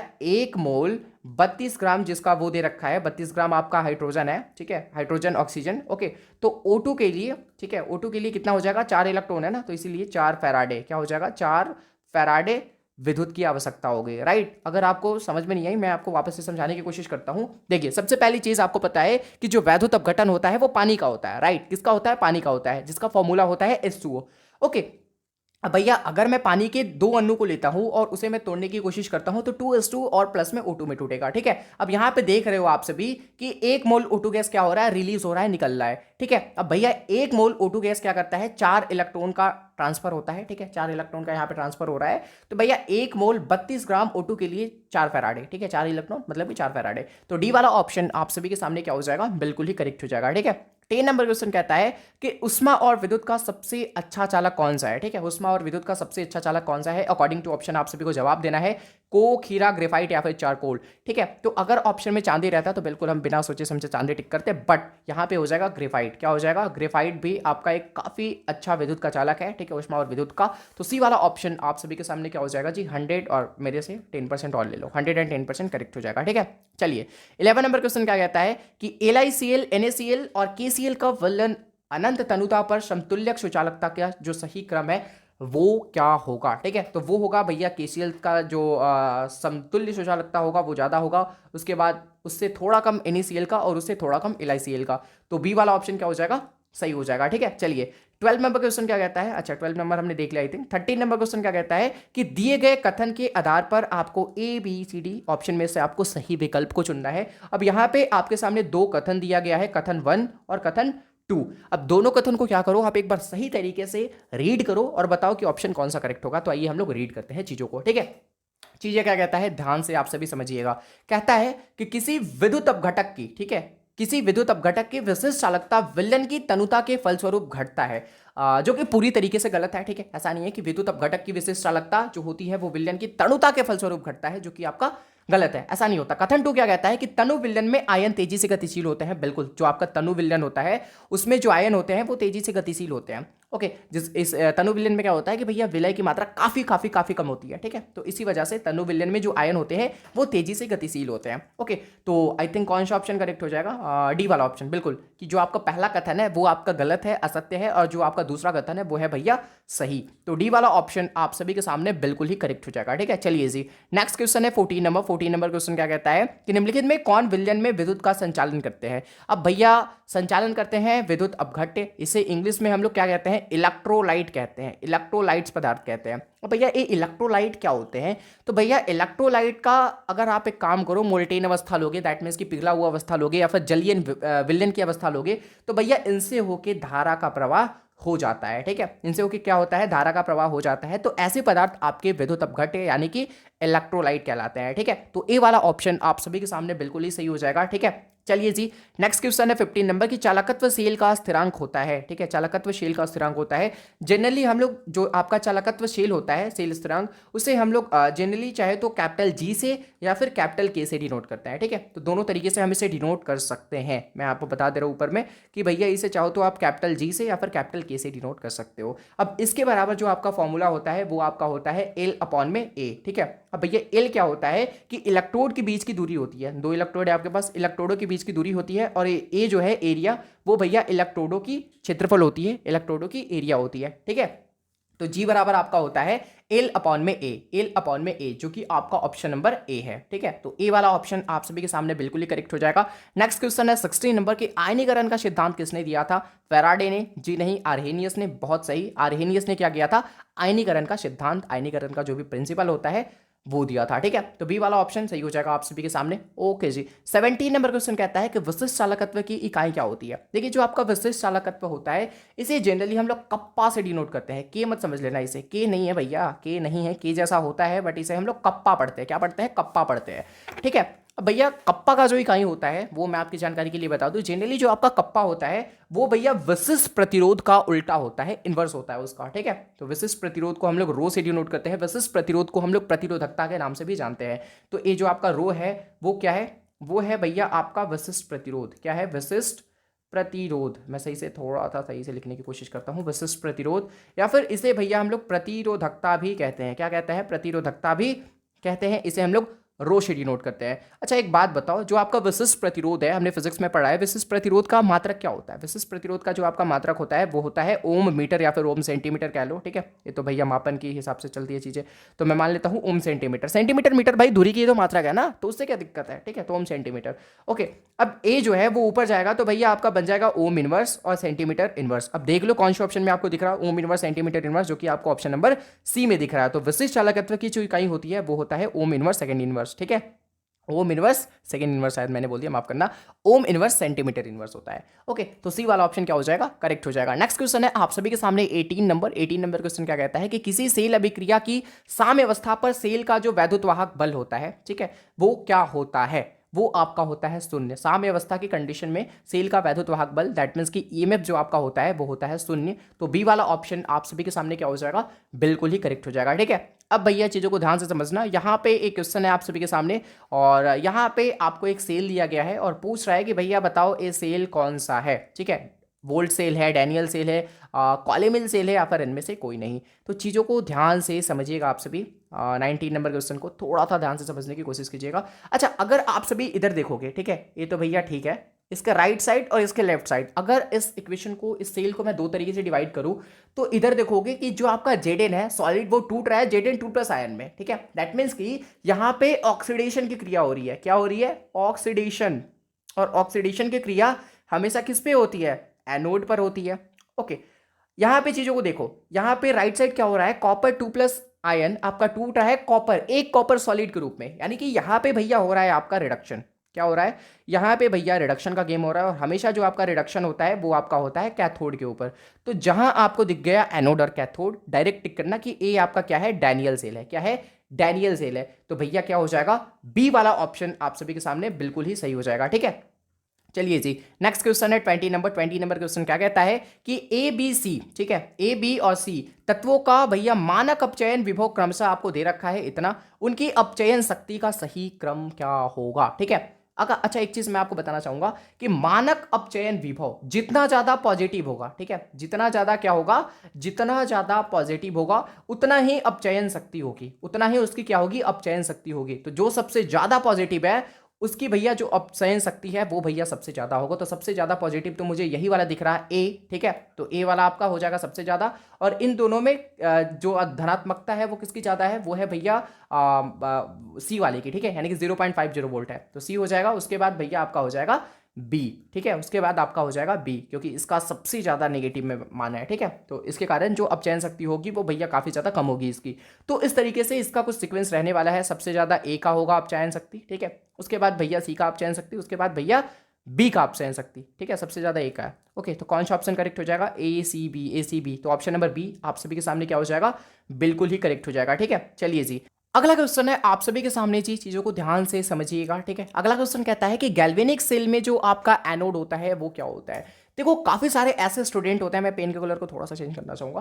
देखिए काफ़ी सारे ऐसे स्टूडेंट होते हैं जो कि सोचते हैं कि भैया अगर एनोड और कैथोड को मैं इस तरीके से याद रखता हूँ कि कैथोड जो हमारा होता है वो निगेटिव होता है और जो हमारा एनोड होता है वो भैया हमारा पॉजिटिव होता है। ये भैया हमने याद कर लिया। अगर कोई हमसे पूछेगा कि एनोड क्या होता है तो भैया मैं बोल दूंगा एनोड पॉजिटिव होता है, कैथोड हमारा नेगेटिव होता है। लेकिन आप बहुत बड़े गलत फहमी में हो, बिकॉज इस तरीके से आप चीज़ों को नहीं याद रख सकते, ठीक है। विद्युत अपघटनी सेल में कंडीशन कुछ और होता है और भैया जो आपका गैल्वेनिक सेल होता है उसके लिए कंडीशन आपका कुछ और होता है, समझ रहे हो। तो चीज़ें अलग अलग हो जाती है। जैसे वैद्युत अपघटनी सेल में जो आपका एनोड होता है वो पॉजिटिव होता है, कैथोड नेगेटिव होता है। लेकिन अगर बात कर ली जाए गैल्वेनिक सेल की, अगर बात कर ली जाए वैद्युत रासायनिक सेल की, दरअसल गैल्वेनिक सेल को ही वैद्युत रासायनिक सेल बोलते हैं, ठीक है।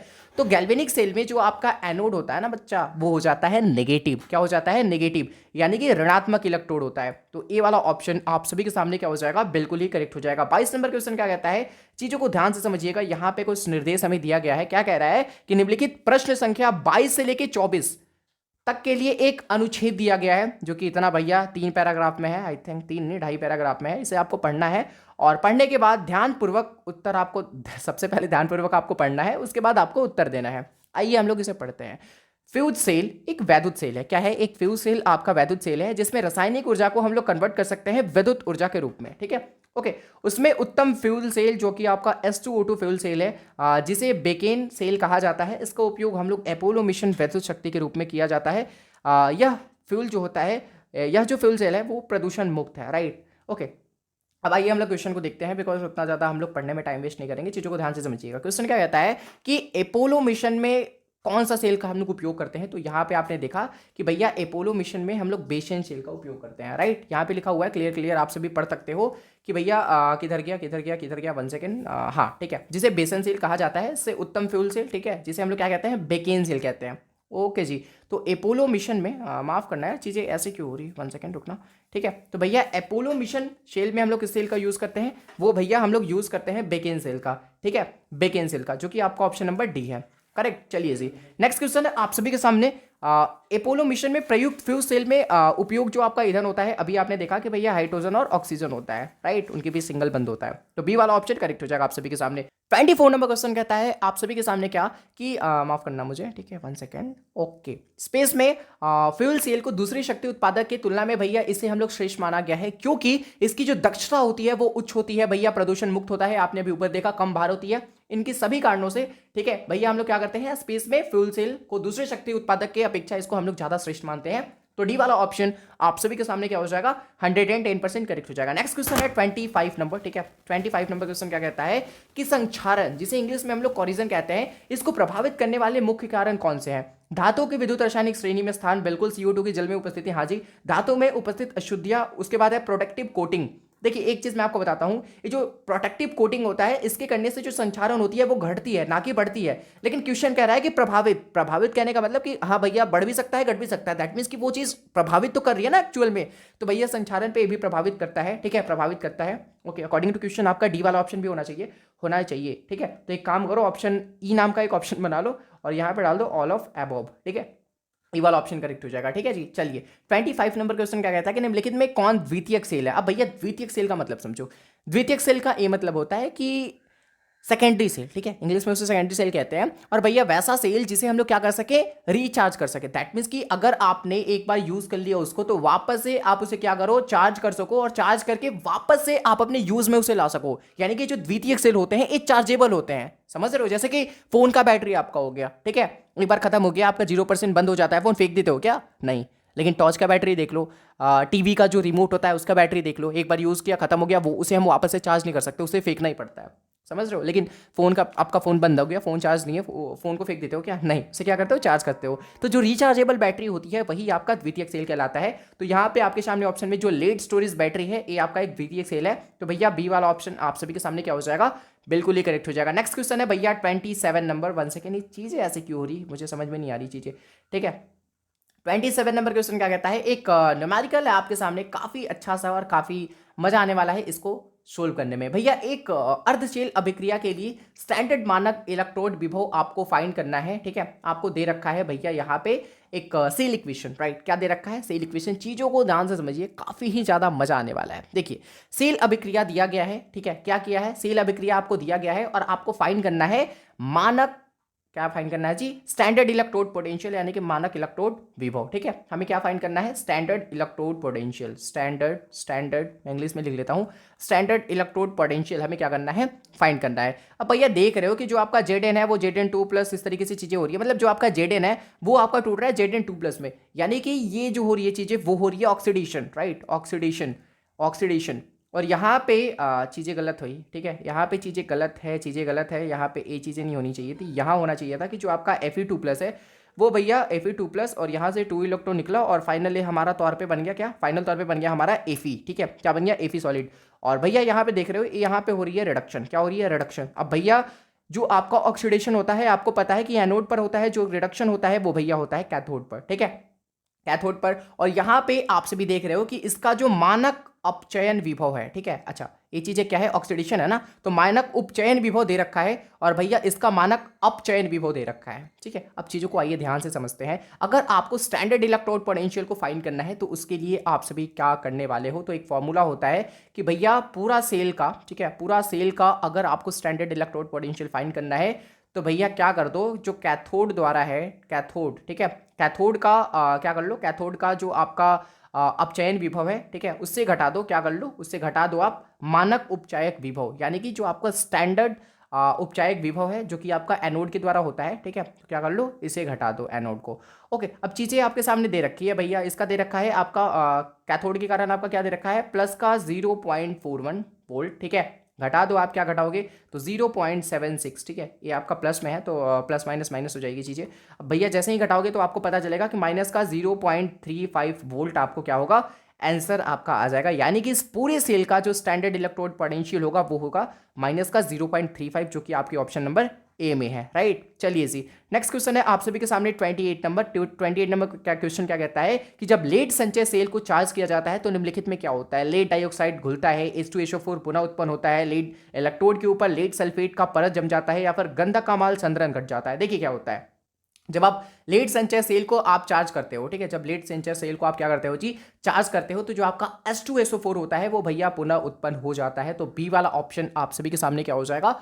100% करेक्ट हो जाएगा, ठीक है। चलिए 29 नंबर क्वेश्चन देखिए, वापस से वही क्वेश्चन। मैं नहीं चाहूंगा कि इस क्वेश्चन का आंसर मैं बताऊं, बिकॉज मैं चाहता हूं कि इस क्वेश्चन का आंसर आप बताओ, कुछ भी नहीं करना। यहाँ पे 25 डिग्री सेल्सियस क्या किया है, बस उस पे चीजों का मान दिया हुआ है, आपको वही करना है। स्टैंडर्ड इलेक्ट्रोड विभव को फाइंड करना है, ठीक है। यहाँ पे आपको दे रखा है एनोड के लिए, कैथोड के लिए, बस कैथोड से एनोड घटा दो, ठीक है। यानी कि स्टैंडर्ड इलेक्ट्रोड पोटेंशियल अगर आपको फाइंड करना है तो भैया क्या कर दो, जो आपका मानक अपचयन विभव जो कि आपका कैथोड के द्वारा मिलता है, ठीक है, उससे घटा दो एनोड का जो आपका अपचायक विभव होता है, ठीक है।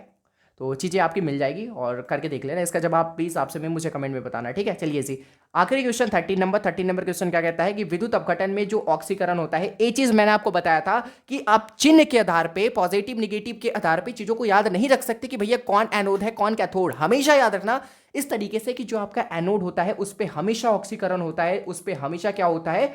ऑक्सीडेशन होता है, ठीक है। तो एनोड पर हमेशा क्या होता है? ऑक्सीकरण होता है। तो ए वाला ऑप्शन आप सभी के सामने बिल्कुल ही करेक्ट हो जाएगा। और जो आपका रिडक्शन होता है, जो आपका अवकरण होता है, वो भैया होता है कैथोड पर, राइट। तो इस तरीके से तुम एनोड और कैथोड को डिफाइन कर सकते हो, राइट। सो दोस्तों आज के इस क्लास का ये हमारा आखिरी प्रश्न था, ठीक है। तो आई होप आप सभी को आज के इस क्लास में काफी ज्यादा मजा आया होगा, काफी सारे न्यूमेरिकल्स हमने सोल्व करे। आई होप आप सभी को हर एक चीज काफी अच्छी तरीके से समझ में आए होंगे, ठीक है। यहाँ पे भैया केमिस्ट्री कर लेना। ओके, सो हमारा जो नेक्स्ट क्लास होने वाला है केमिस्ट्री का चैप्टर नंबर 4, जिसका नाम है रासायनिक बल गतिकी, जिसे इंग्लिश में हम लोग केमिकल काइनेटिक्स बोलते हैं। ओके, वो भी सारे के सारे आपके ब्रिलियंट क्वेश्चन बैंक से ही होंगे। आई होप कि आप सभी ब्रिलियंट क्वेश्चन बैंक का जो सीरीज चल रहा है उसमें जितने सारे भी वीडियोस आ रहे होंगे उसे आप रेगुलर वॉच कर रहे होंगे, ठीक है। तो भैया मिलते जल्दी नेक्स्ट वीडियो में आप सभी के साथ। तब तक के लिए आप सभी को be positive and keep doing best, all the very best. Thank you so much आप सभी को। जय हिंद एंड लव यू बच्चों। प्लीज आप सभी वीडियो को लाइक कर देना, दोस्तों में भी शेयर कर देना, साथ में चैनल को सब्सक्राइब एंड बेल नोटिफिकेशन को ऑल पे प्रेस कर लेना, ताकि आपके जो भी हेल्पफुल कंटेंट है फिजिक्स वाले भैया की वो सबसे पहले आप तक पहुंच सके, ठीक है। बाकी मिलते जल्दी की नेक्स्ट वीडियो में। तब तक के लिए आप सभी को बाय बाय एंड जय हिंद।